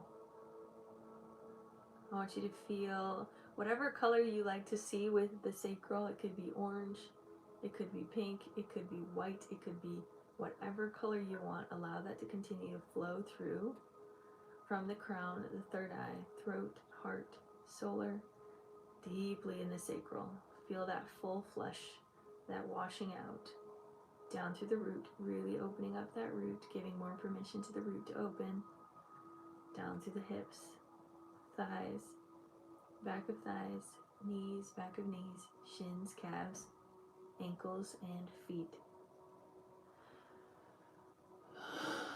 Pushing down into the earth, grounding through your roots. Deeper and deeper and deeper. Bringing those roots into the crystalline core, wrapping your roots around the core. And just feeling this wave of motherly love, deeper intuition, deeper creativity, more ideas coming to the surface.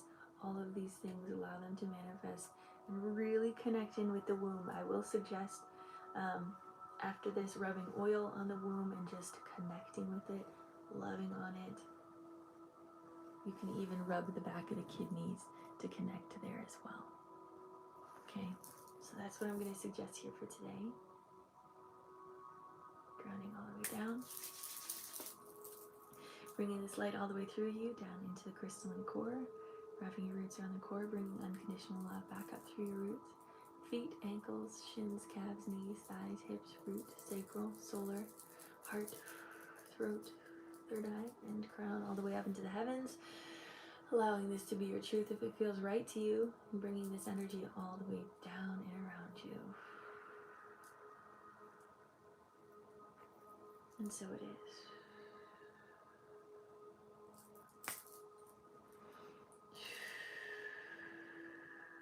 So it's interesting because there's something that I've said before where we are 100% human and 100% divine.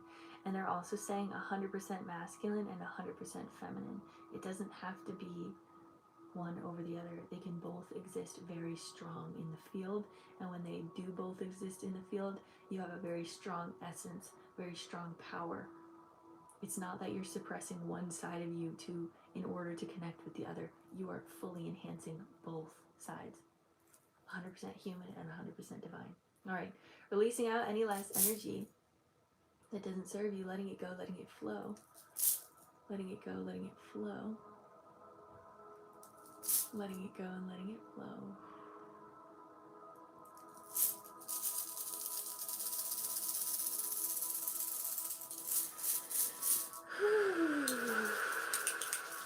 Bringing unconditional love into every cell of your body, illuminating from the inside out, appreciating the love, the joy, the peace, the bliss, the honor of being alive here in this present moment.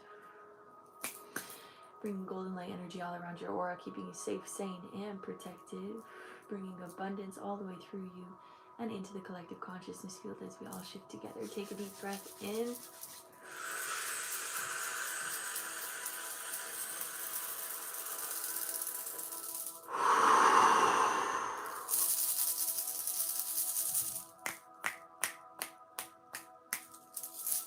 Your energy is yours,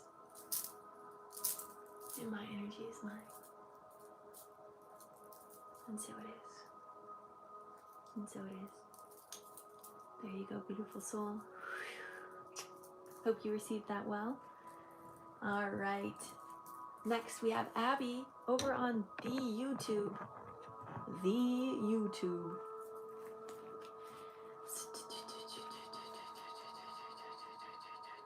You're so very welcome, love. So again, keep focusing on your sacral for the next couple days. Really tuning in with it, doing some meditations with the sacral. It's going to be really good for you. Do we have Abby in the chat? Abby in the chat.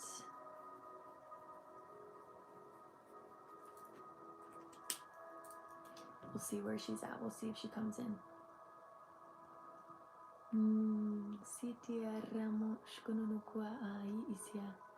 It's our tube. It is our tube. I love that. All right. Is there anything specific, Abby, that you want to work on today, love?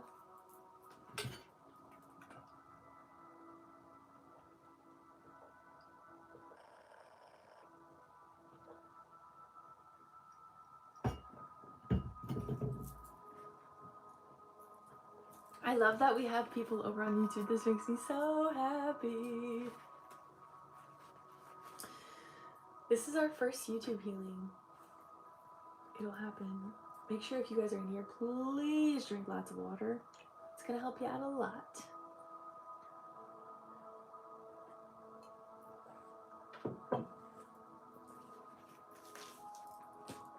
So I'm assuming Abby is typing.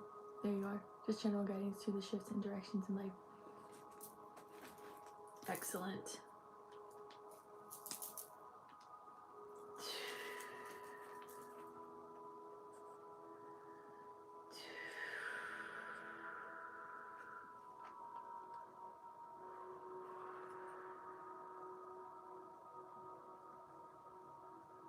I love when Spirit shows me like the vision of the person that I'm seeing. It just makes me happy because I just saw like a little vision of Abby's smile, which is really cute. All right. Let me get my energy ready.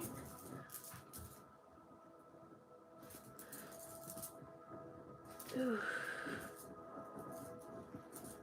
And we will get started. Where do I put my foot here? Give me a second. Give me a sec. Give me a sec. Give me a sec. Sorry, guys. Whew.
All right, let's get started.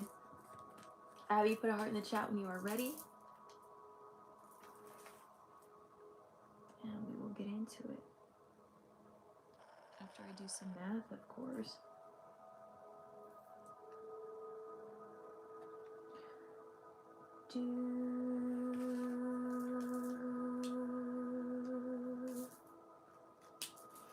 Good. Put a hand on your heart, put a hand on your belly. Let's take 3 deep breaths in together. Take a deep breath in.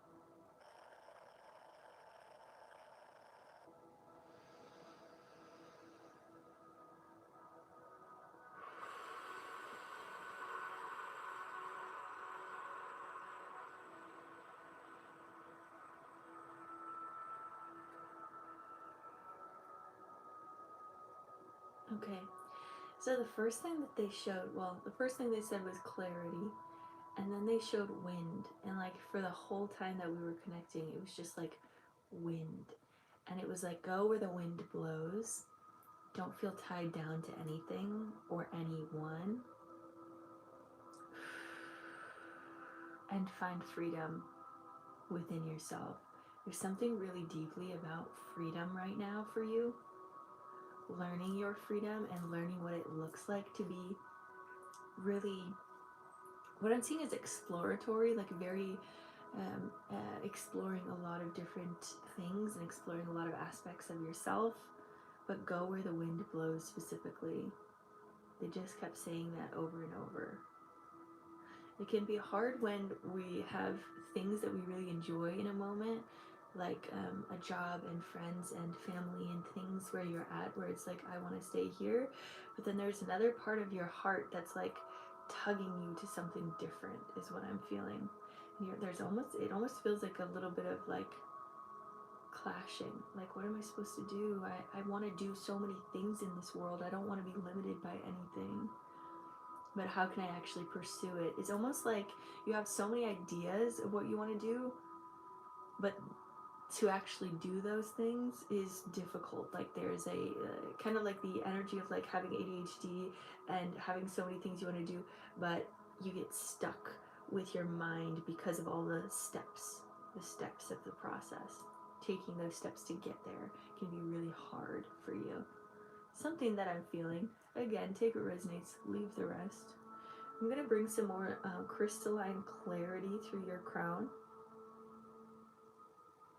Third eye.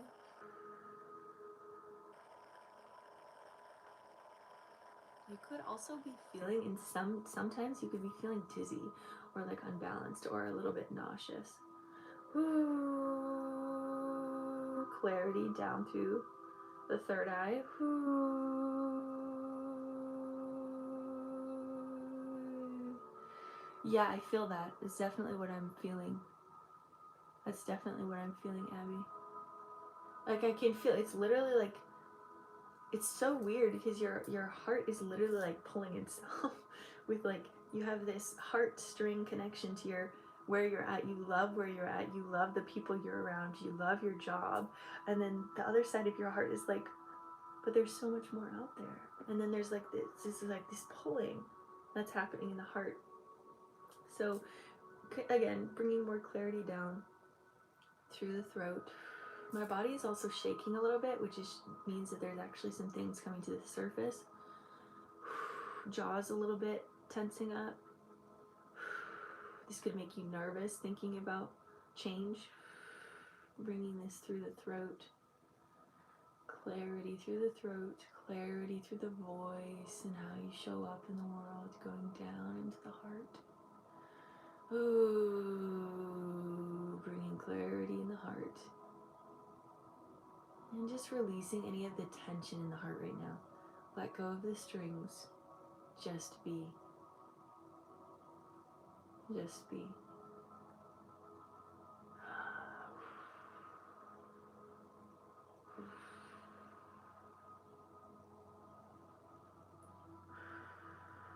I'm hearing there's time. There's time to explore everything you want. They're almost saying that this is just like an inkling to let you know that in the future, when the time is right for you to move into something else, it will be very clear. Right now, it's as if you're starting to feel the waves of knowing that there's more out there for you. There's bigger and better things. I'm like almost seeing you like climbing a ladder of sorts. Like I don't know if this is like in your job or something, or creating a business for yourself. Something of like climbing a ladder, and like I am seeing business owner of some sort, or just seeing you in a suit. I'm not sure.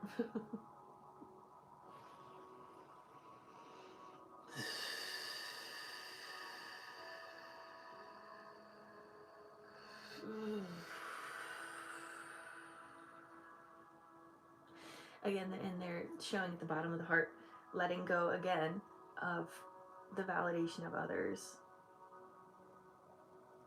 When things change, other people can get upset as well, and that's okay. It's not their life. Feeling this coming down through the solar, bringing more clarity in the solar plexus, more confidence in your multidimensional nature in all directions of who you are. Clarity deep through your inner truth. Again, this is just what I'm feeling, so take what resonates, leave the rest. Ooh. I'm also feeling a lot of passion here in the solar plexus, a lot of drive. And there's some of it's not being used right now, but it's almost cultivating for the moment of change, or the moment where you step into something greater. Then all of that passion is going to come forward. It's as if right now you're creating a sanctuary or a template for yourself to be able to hold all of the passion that is about to come forward. A lot of structure. Good. Bringing more clarity down through the womb space. Ooh. I'm actually feeling, as I'm connecting into the womb, connecting it, I'm feeling the throat coming forward as well. Maybe even like the inner child wanting to speak about what she wants and what she wants to do in this world, but in some way you're kind of stuffing her back down, but not really. It's really hard because you're very in alignment with yourself, but there's also like things that you're feeling about the future that you're starting to feel and starting to question.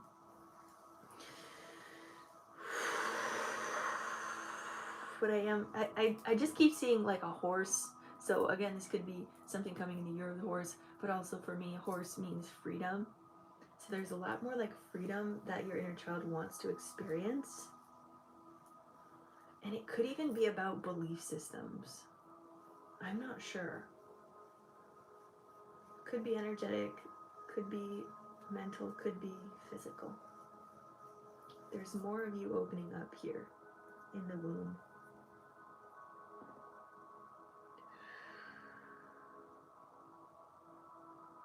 I just keep hearing you're not living your life for other people or for how you're meant to be seen aesthetically by others. This is your brand. You are your brand.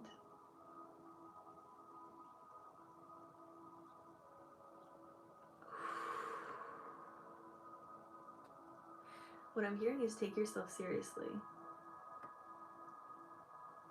Which is funny because it's playing in the womb, which the womb often says take it a little bit less seriously. But it's funny that the womb is saying now take yourself seriously. It's as if you haven't given yourself enough credit. Give yourself more credit for all the work that you've done for where you're at in this world.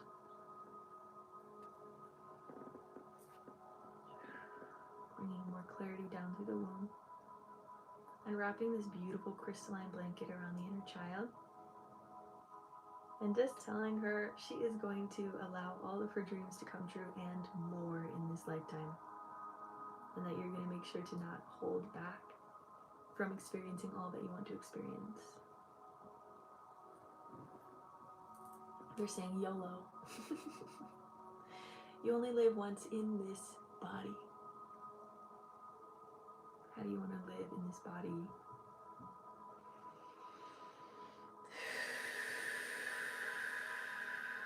Okay, going down into the root chakra and opening this up more. It does feel like the root has a little bit of a harder time connecting with your dreams.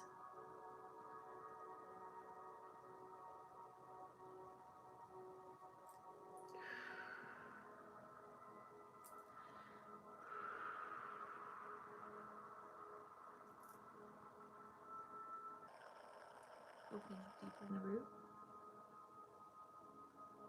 Yeah, I just keep seeing your inner child riding on a horse. It's a really, really beautiful image. I'm really enjoying it. It's almost as if she's like riding around your whole energy field, like almost getting you excited. And again, maybe this is all coming for the year of the horse, like something really big is happening. I think you can even feel, right, we have your Saturn return coming soon. There's so many things that are shifting, and again, this is why they're saying branding. Make sure you're seeing yourself as like rebranding, seeing yourself as a brand, taking yourself seriously, taking it to the next level, energetically, spiritually, physically, emotionally, intuitively. Like there's so many things that you're about to take to the next level. Take that seriously. It's you're no longer watching what other people are doing and then learning from them. You are leading. You're a thought leader. You're leading the way in a lot of ways. People, what I'm feeling is almost like people are confused by your confidence, which allow that to be a beautiful compliment.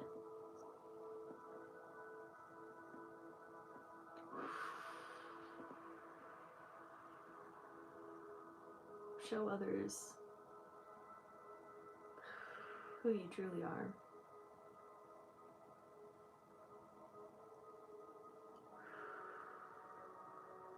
What I'm hearing is you're not just a trend. This is very interesting, the way that they're explaining certain things, but you're not just a trend, you're not just a fad. You are here for the long run.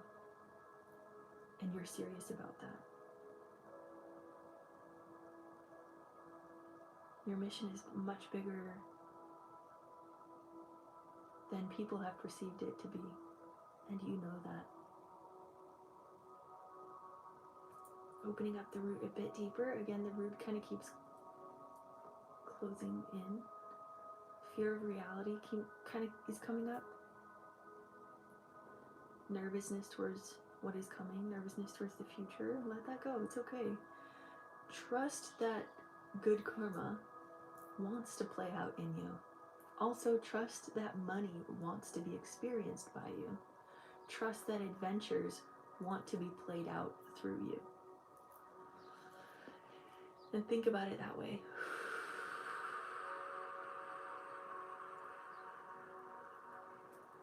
Opening this up deeper. Yeah, so I will just suggest you continue to focus on your root chakra to be able to plant all of this into reality, down through the hips, the thighs, the back of the thighs, the knees, the back of the knees, the shins, the calves, the ankles, and the feet, pushing down into the earth, grounding from the bottom of your feet into the earth, grounding through and connecting to the crystalline core, wrapping your roots around the core. Good.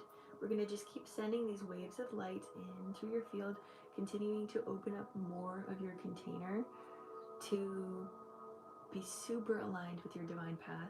It already feels like you are aligned with your divine path. Keep trusting it. Keep trusting you.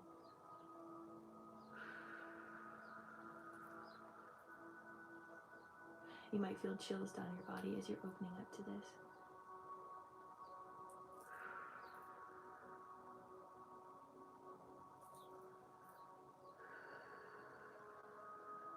Good. Good. Down through the hips, the thighs, knees, shins, calves, ankles, feet, down into the earth, through the roots, into the crystalline core, wrapping your roots around the core, and sending this wave of who you are to the world. Like, it's almost like, get ready world, I'm coming. I don't know what this energy is, but it feels really powerful. It feels really strong. I really love it. I love it for you.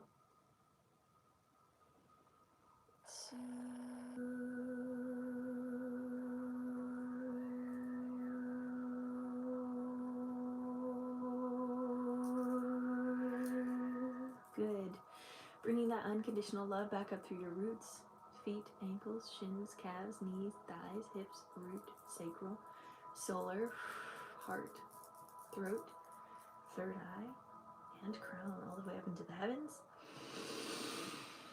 Allowing this to be your truth, it feels right to you, and bringing this energy all the way back down and around you. And so it is. Beautiful, beautiful, beautiful. Releasing out any last energy that doesn't serve you, letting it go, letting it flow. Letting it go, letting it flow. Letting it go and letting it flow.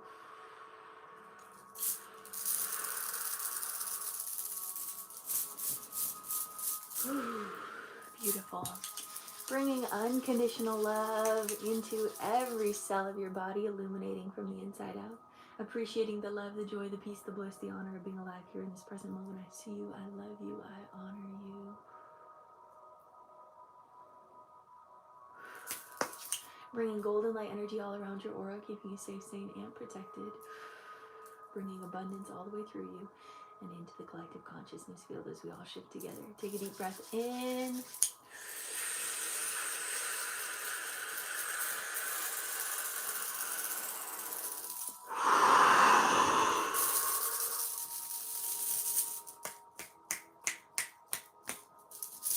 Your energy is yours, and my energy is mine. And so it is. And so it is. There you go, Abby. Let me know how you're feeling. Thank you to everyone else that is here. Yeah.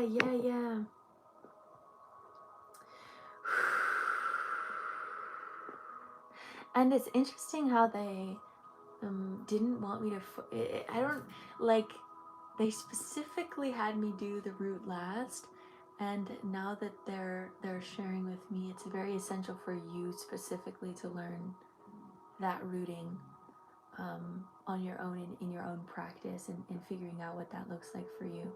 So that's what they're saying towards that.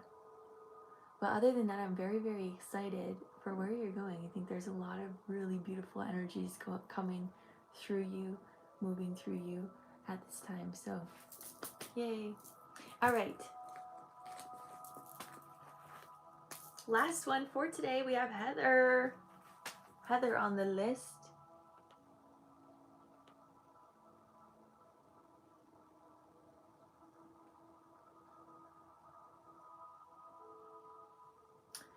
Oh, wow. Heather.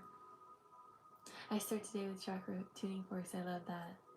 You're so welcome. Thank you for booking first one over here on YouTube, doing a little energy healing. So super love that. Know that that's pretty special. That's pretty special in my book.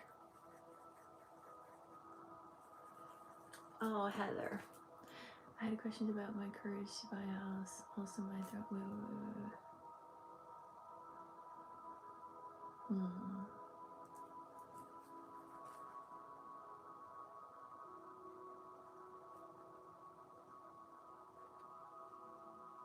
Give me a second to write this down. Oh.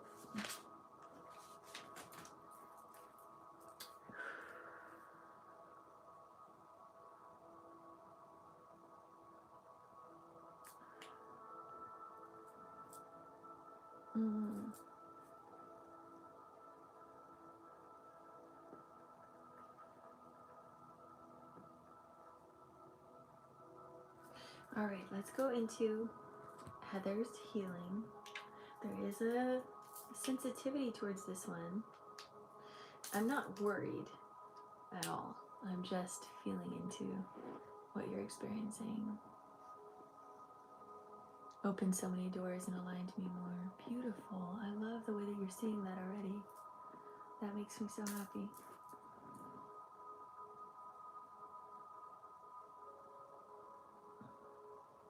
Yeah, I can feel that from you. The resilience, the positive outlook on change. Give me a second to close this out. And we will get into your healing, love.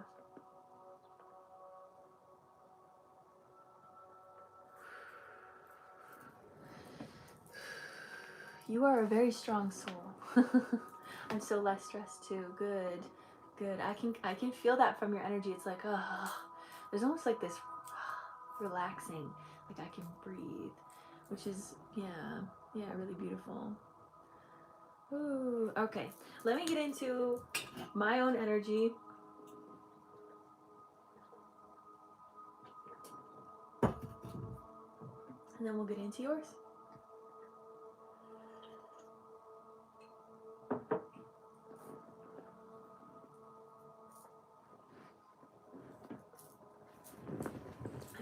Give me a second. I don't want to go into it with a energy coming out my legs.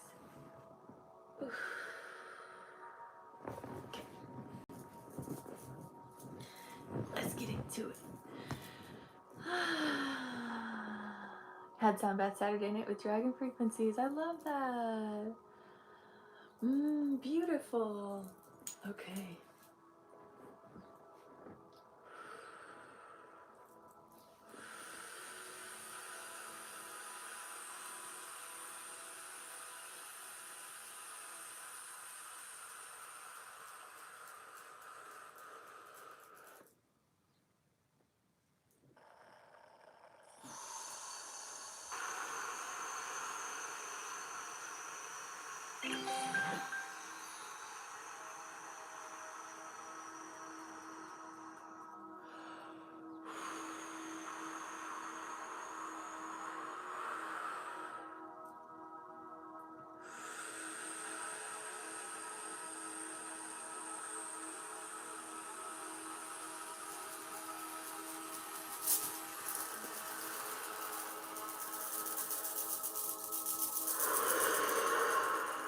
There's a lot of energy behind this one already.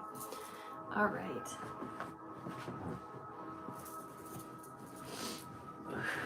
They're calling me to cross my legs, so I'm going to do that. All right, Heather, put a heart in the chat when you're ready. Yeah, you can probably feel that too, huh?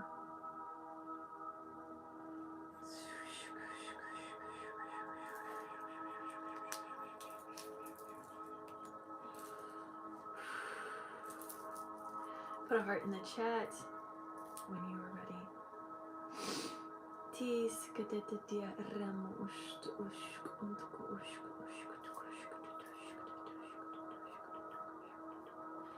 Beautiful. Put a hand on your heart, put a hand on your belly. Let's take 3 deep breaths in together. Take a deep breath in.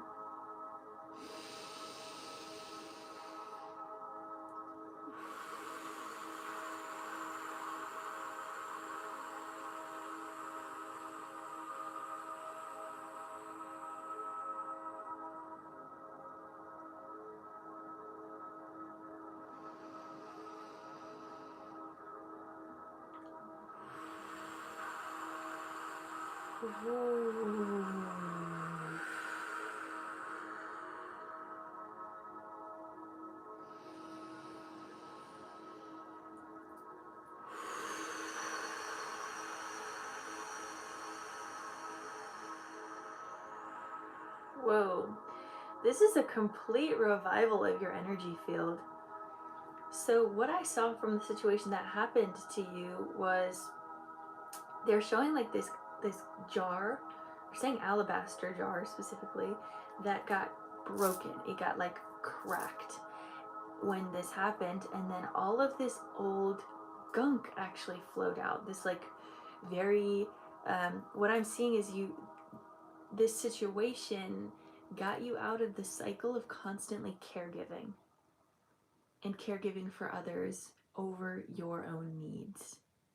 And there's a large level of freedom that I'm feeling from this. There's a huge liberation that's happening in your field. And a lot of cycles actually ended with this completion.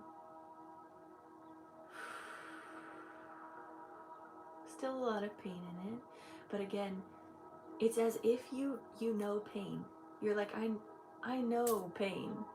So it's as if it's not even um, you're really resilient to this because you've experienced pain a lot, and it's not like it's, I don't want to like bypass anything, but you're really able to move through this easily because you've experienced a lot of pain.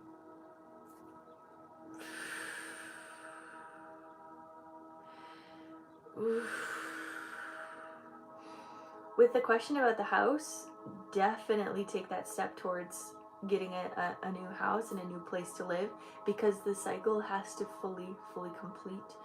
The energy is still around the old house,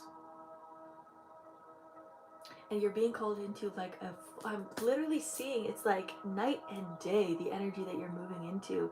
It's like there was this very dense energy around you, this density around caretaking for your parents, caretaking for your partner, caretaking for your kiddos, caretaking for yourself. And it just felt like so much. You were like, I'm just the caretaker for everyone. And what happened with this situation is like now this liberation of like, I get to focus on me more. I get to actually choose what I want without having to argue with someone. I get to choose what I want, and I feel free. Even though there is pain that is connected to this freedom, the freedom itself is what I'm going to focus on. It's really good. Really liberating.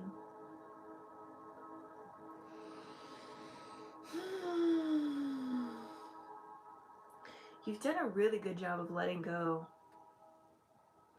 There isn't, and what I'm also feeling is like you're really releasing victimhood, because I'm almost feeling like your partner had held a lot of this victimhood energy that you were holding on to. I also feel like your parents hold a lot of victimhood energy. With this change and transformation, with you looking more like the victim potentially in this situation, you're like, I'm not going to choose that path that you guys chose. I'm going to be liberated and empowered from this situation. And you're leading by example very beautifully. I'm literally seeing your influence throughout all of your family. And it's as if they want to like pity you. And you're like, don't do that. I don't need your pity.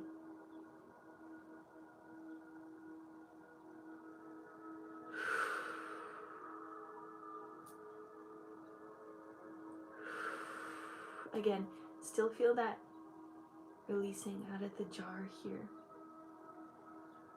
The letting go. I'm feeling a lot of releasing in the body because there's some shaking happening.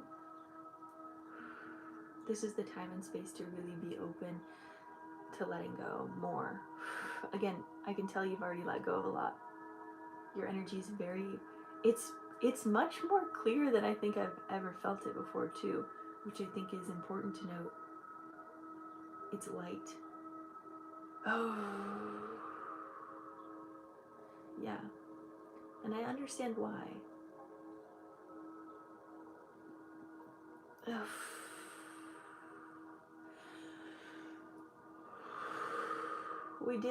I mean, to an extent, we still need to and want to acknowledge the pain that's coming forward.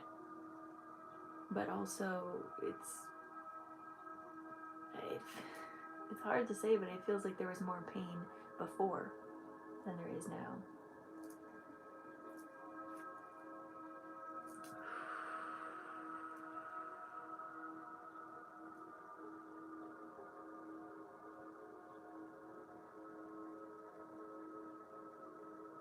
Opening up the solar plexus. Ooh. Lots of energy shifting out of the solar plexus. And there's lots of energy coming into the solar plexus. Like a lot of confidence, a lot of courage, a lot of grace, a lot of prosperity. There's a lot of stuff coming into the solar plexus.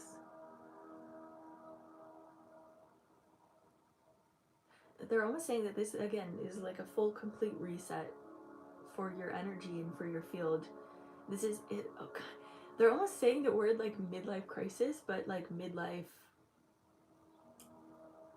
I don't know what the better word is, because it's not. It doesn't feel as much of a crisis. It's like a midlife revival, is what I'm hearing.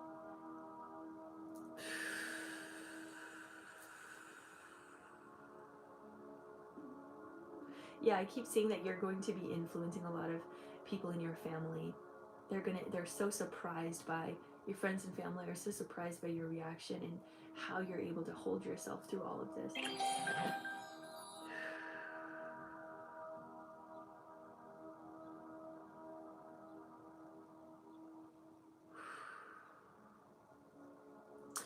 And again, I'm feeling the lower heart we've been talking about in February.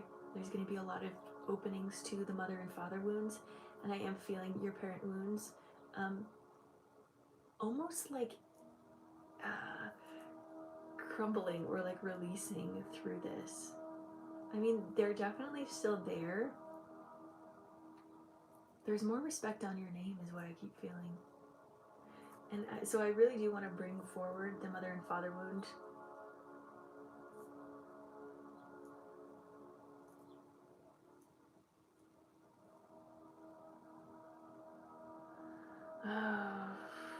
Feel into the lower heart, going into the diaphragm.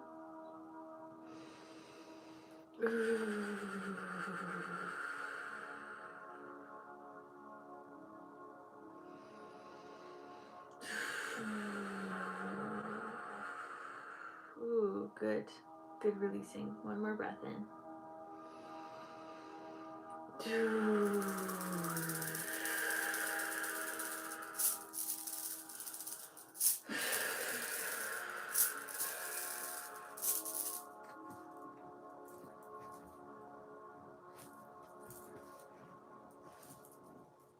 Good. Okay, coming down to the solar. The solar is in coordination with the throat chakra. Those two counterbalance each other. So as you are learning to increase your confidence, you could also be starting to speak up for yourself. And in that, when you're kind of moving through releasing old ways of speaking towards yourself and speaking towards others, or being silenced, now your throat is going to start to come alive again. And so again, you might be experiencing some of the symptoms of, coughing or coarseness or like scratchiness, because it is a way of releasing. You might even have some mucus coming from the lungs kind of wanting to come up. There's a lot of different things that are going to be coming forward through your throat, because you're going to be speaking more of your truth. You're going to be commanding the floor, gaining more respect through conversation.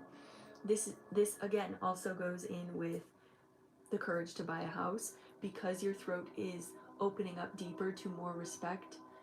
It's going to be easier to command miracles in your favor for your house. And so what I'm seeing when looking for another house is make sure that you're consulting God, source, and the angels as your main connective point, is what I'm feeling. They're saying, like, if you make sure to keep that at your forefront, miracles are going to happen much easier for you and to you and with you.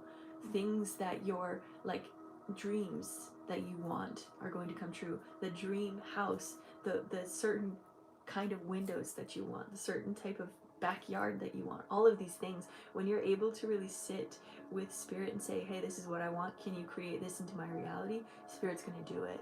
And stay in that modality of trust, stay in that ability to trust spirit. And as you can tell, my voice is pretty low here, which means it's a very grounded energy. Spirit is really grounding this into reality. Spirit is really wanting you to see the beauty and the miracles that are possible. Last week I just lost my voice. Yeah, that totally makes sense. By the way, the teeth never got pulled. So many events have stopped. My voice is crackling.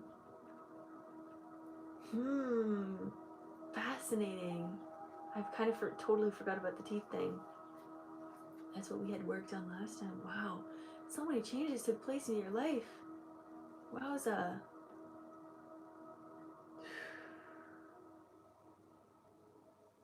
But again, what I'm seeing is you've handled emotional distress your whole life. It's as if when there is emotional distress in your reality, it's when you become the most calm. You're like, oh, I know how to handle this. I've done this many times. I can do this. And it's almost as if you get to see yourself being empowered through it.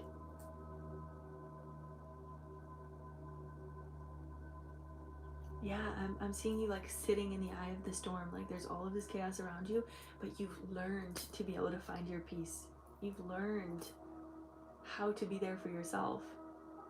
It's really, really beautiful. And what I'm seeing now, as you're sitting in the eye of the storm, I want you to visualize this light coming through your crown, third eye, throat, heart, solar, sacral, root, hips, thighs, knees, shins, calves, ankles, feet, down into the earth, grounding through the earth and sending back up. And as you're sending this energy back up, the storm around you actually becomes filled with white light. So it is a white light of magnetism to your holy path. The divinity that is meant for you, the miracles that are coming for you now are encircling you, and you're getting to see all of these blessings, all of these miracles, all of these doors opening, all of this prosperity coming to you because you've been able to anchor your peace. This is a really beautiful example to the rest of the collective as well of what to do when moving through moments of chaos. You can convert the storm into something that is very beneficial to you. Everything can be alchemized to our highest good.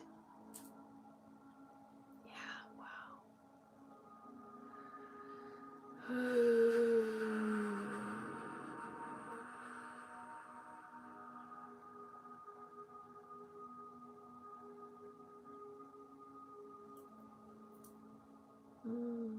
Be present, they're saying. Yeah, I just keep feeling this lightness on you, this lightness.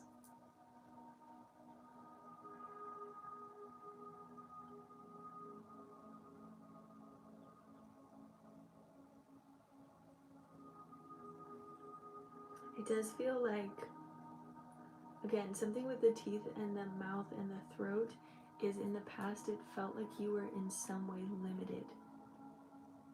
Like it's as if you didn't want to argue about anything. You're like, I'll just agree. Because I don't want to argue, I don't want to make things worse. But now you're in this time where you're much more able to speak for yourself. So I wonder if naturally your teeth will start to kind of feel liberated on their own.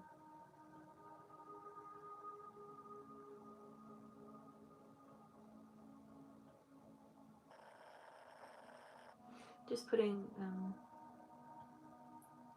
an energetic cap around any of the teeth in your mouth that need a little bit of healing. Just putting energetic blankets of crystalline light around.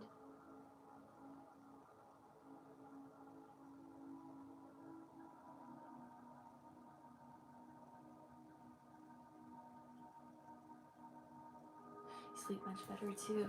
I can feel it, the lightness, because you're not absorbing the victimhood is what I'm hearing. You're not absorbing the victimhood. And you're seeing yourself again. It's like what I'm seeing from this situation is like you looking at a mirror and you're fully able to see all parts of yourself.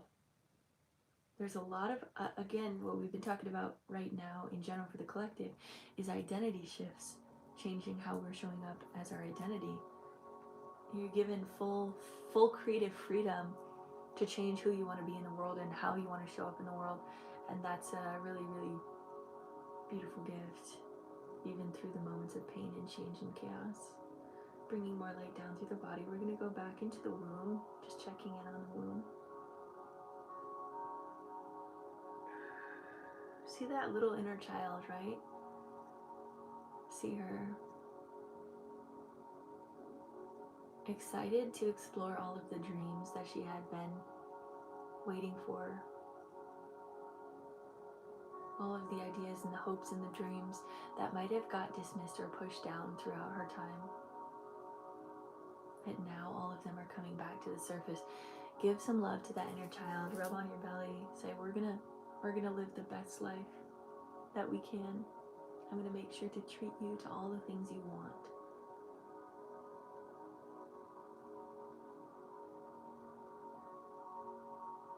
And I'm feeling a lot of courage, like the word courage is coming up from the inner child.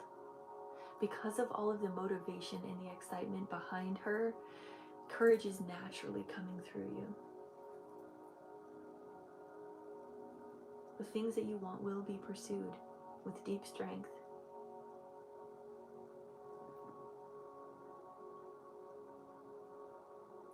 Wrapping her in a blanket of love, a blanket of peace, a blanket of excitement.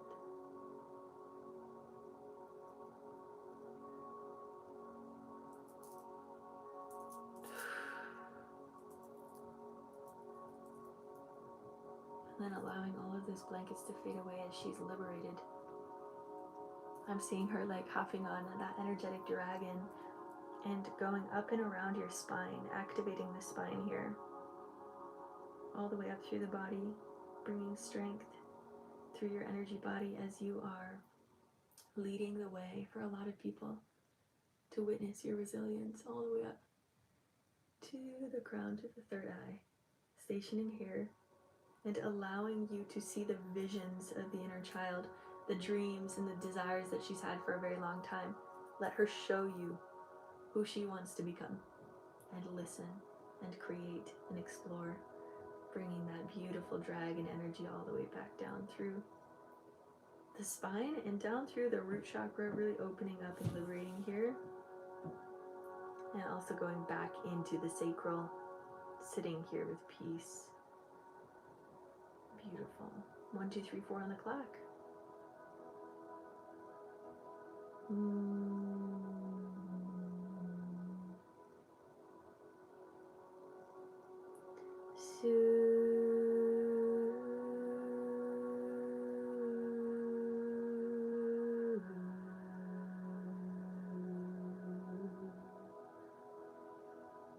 Two, 7, and 12.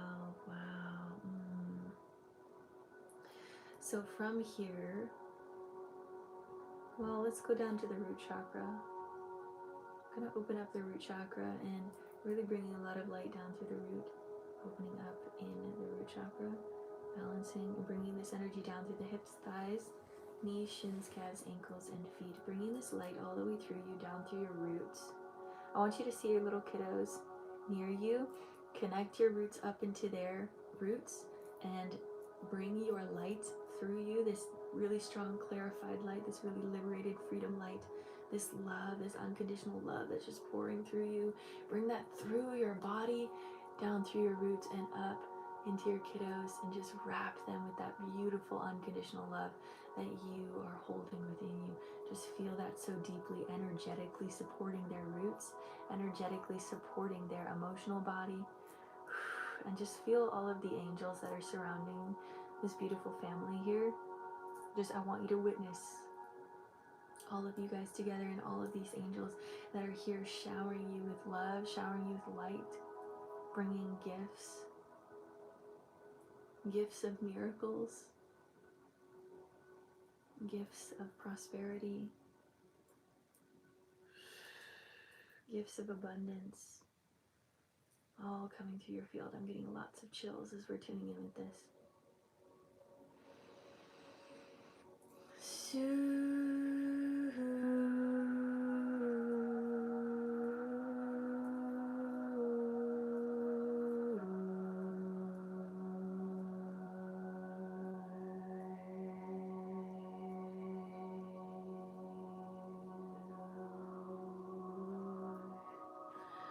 Good.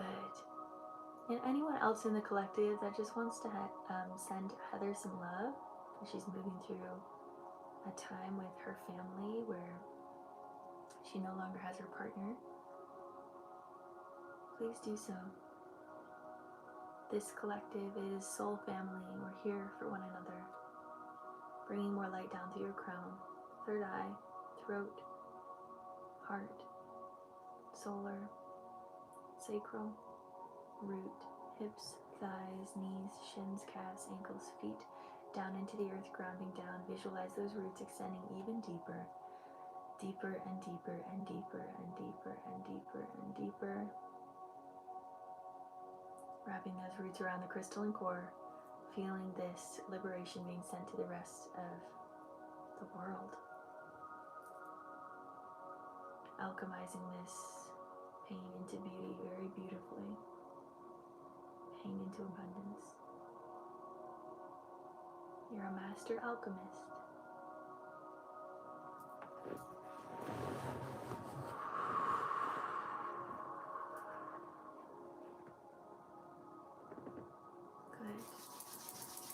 Bringing this unconditional love back up through your roots, feet, ankles, shins, calves, knees, thighs, hips, root, sacral, solar, heart, throat, third eye, and crown, all the way up into the heavens. Allowing this to be your truth if it feels right to you, and bringing this energy all the way back down and around you.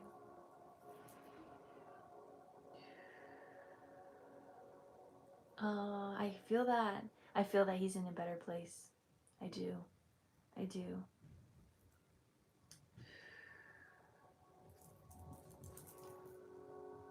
Releasing out any last energy that doesn't serve you, letting it go, letting it flow. Letting it go, letting it flow. Letting it go and letting it flow. Good.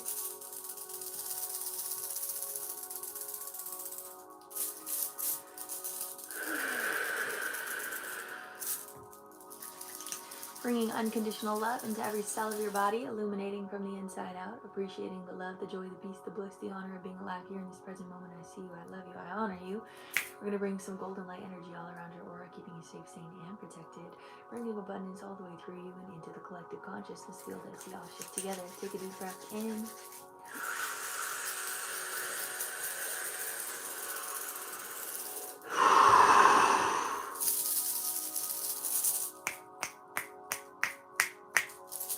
Your energy is yours.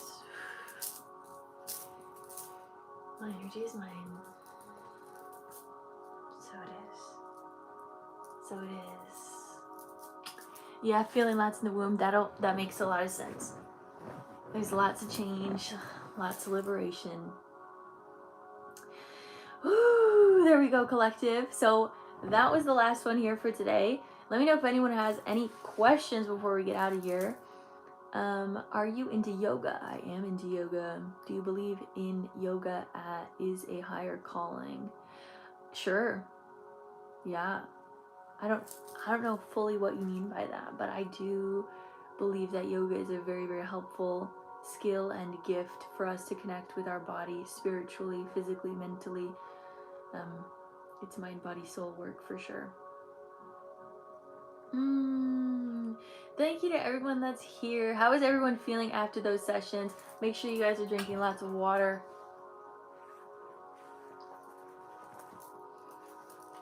Hi, Cindy.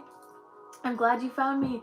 I'm on Mondays, Wednesdays, and Fridays at 10 a.m. Eastern. 10 a.m. Eastern Standard Time to about 1 p.m. Eastern Standard Time.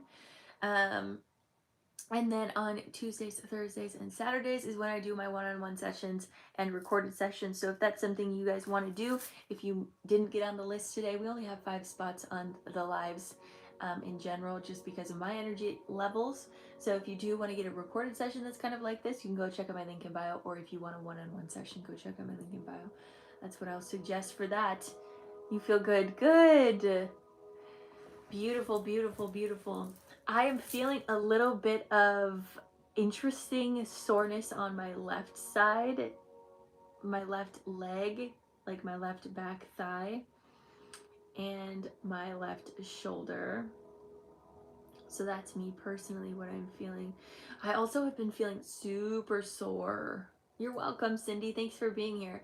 I've been really, really sore through these shifts, because I've also been doing like a lot of different yoga and Pilates and different workouts, and it's crazy because yesterday I did a pretty easy routine and it was like a struggle. It was like all of my muscles were activated. I was just like feeling it.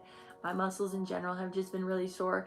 And if that's also something you guys have been experiencing, go check out my latest YouTube video that talks about the quantum shifts that are happening in our biofield. I just talk about some of the things that might be happening. So go check that out if that's something you're interested in. If you like the content that I bring to the table, there's going to be lots of good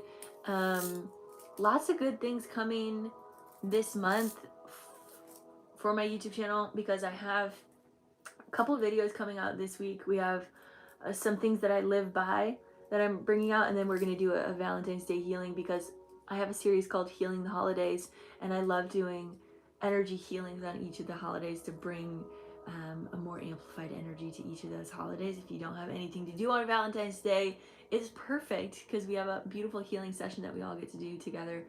And then, so we have that, and then the new moon eclipse coming on the 17th, and the year of the fire horse. Crazy, so much crazy stuff. It's so exciting. But that's why we're called to really learn to stabilize, to lean on our own body, to connect with ourselves, to anchor in the peace, to anchor in the light.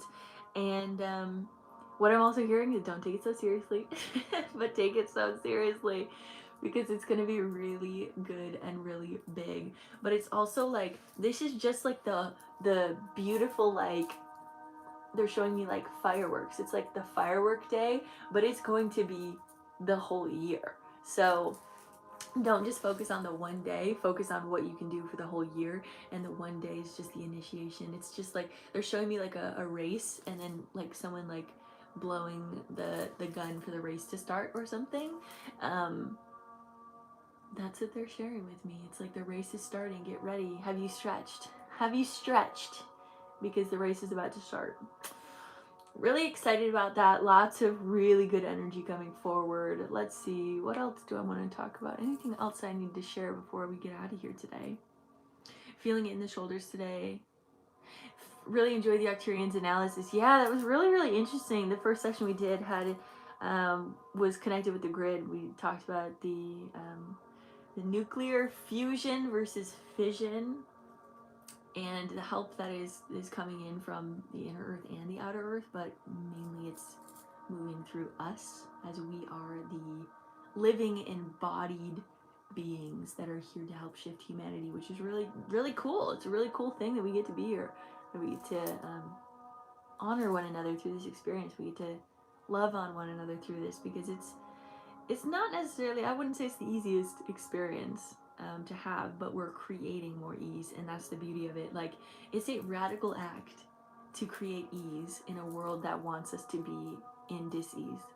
It's a radical act to create peace in a world that wants us to be in chaos. So it's not easy at first to cultivate ease or peace, but the more that you work on it, the more that you create those brain grooves of allowing your natural state of being to be in peace and to be in ease, the easier it's going to be for you to continue that through moments of chaos, which we're going to continue to see in 2026. It's just the kind of the energy about it, but it's also based on your perception. So however you want to perceive 2026 is how you're going to see it. Yeah, that's what I'll say about that. Yes. Let's see. You're right. Just like a glass just shattered, OMG. I felt like the day I found him. Yeah. You sense this even as a child. You created for more. Yeah.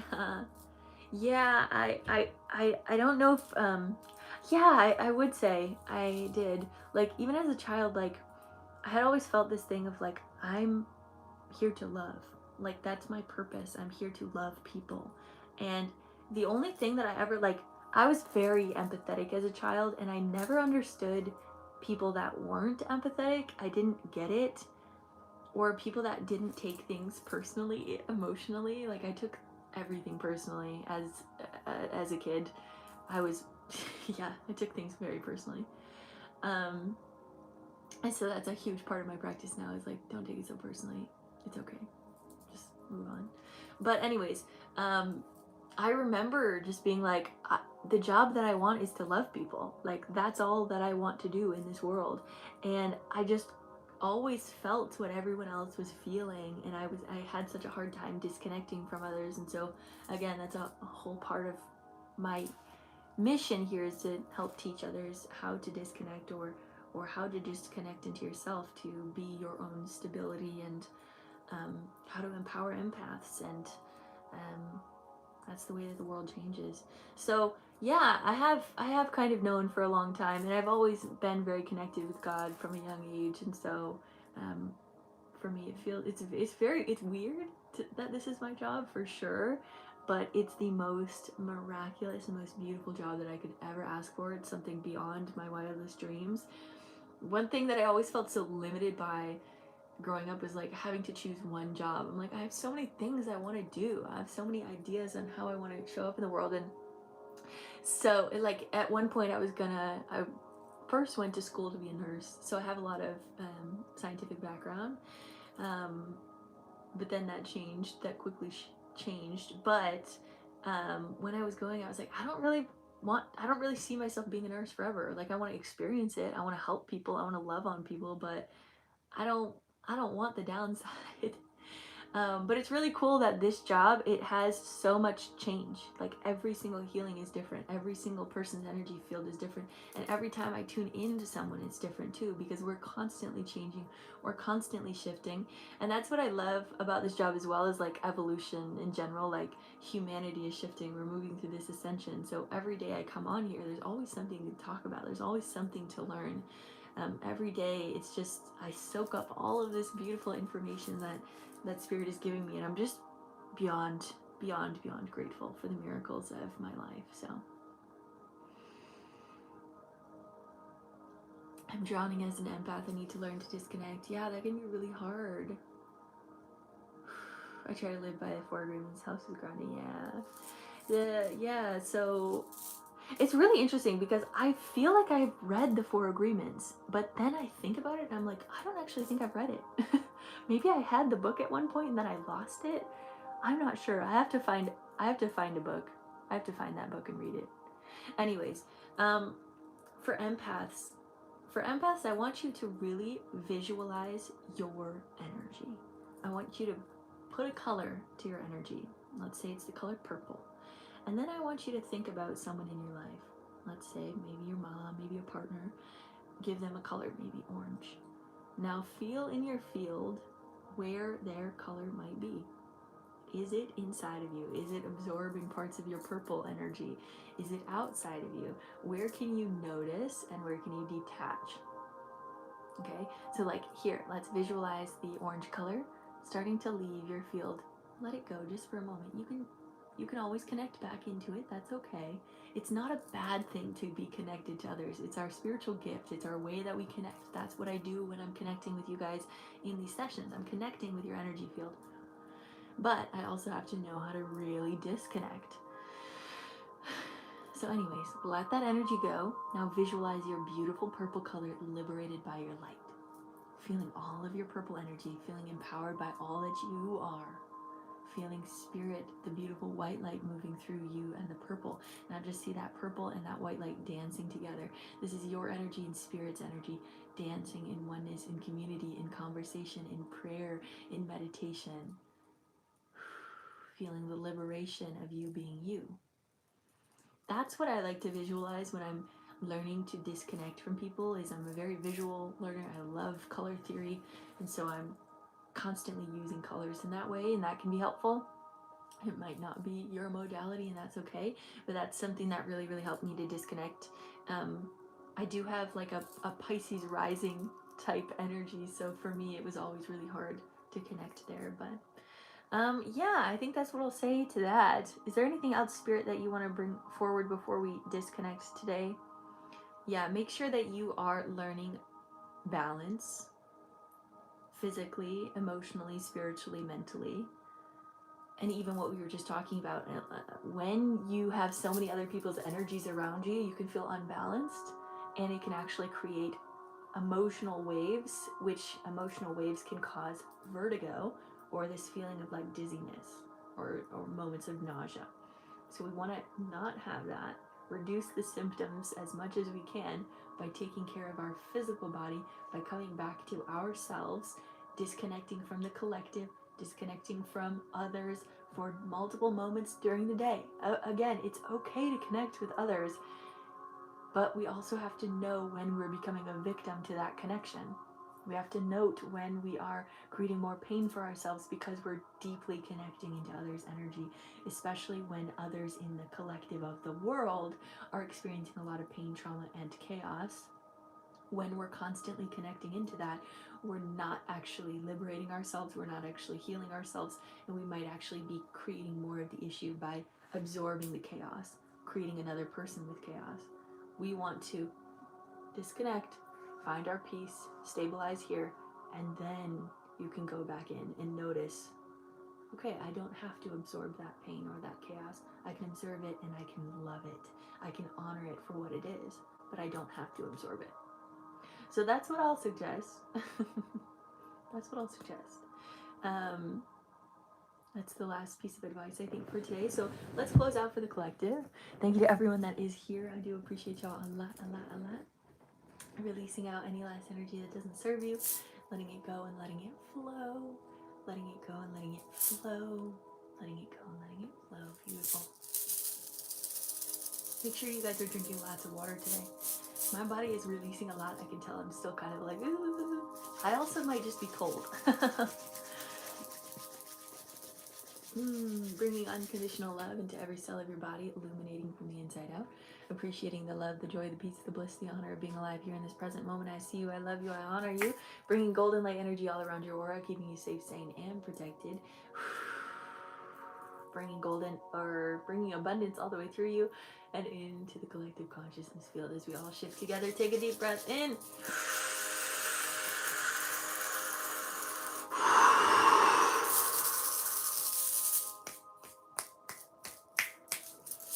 Your energy is yours.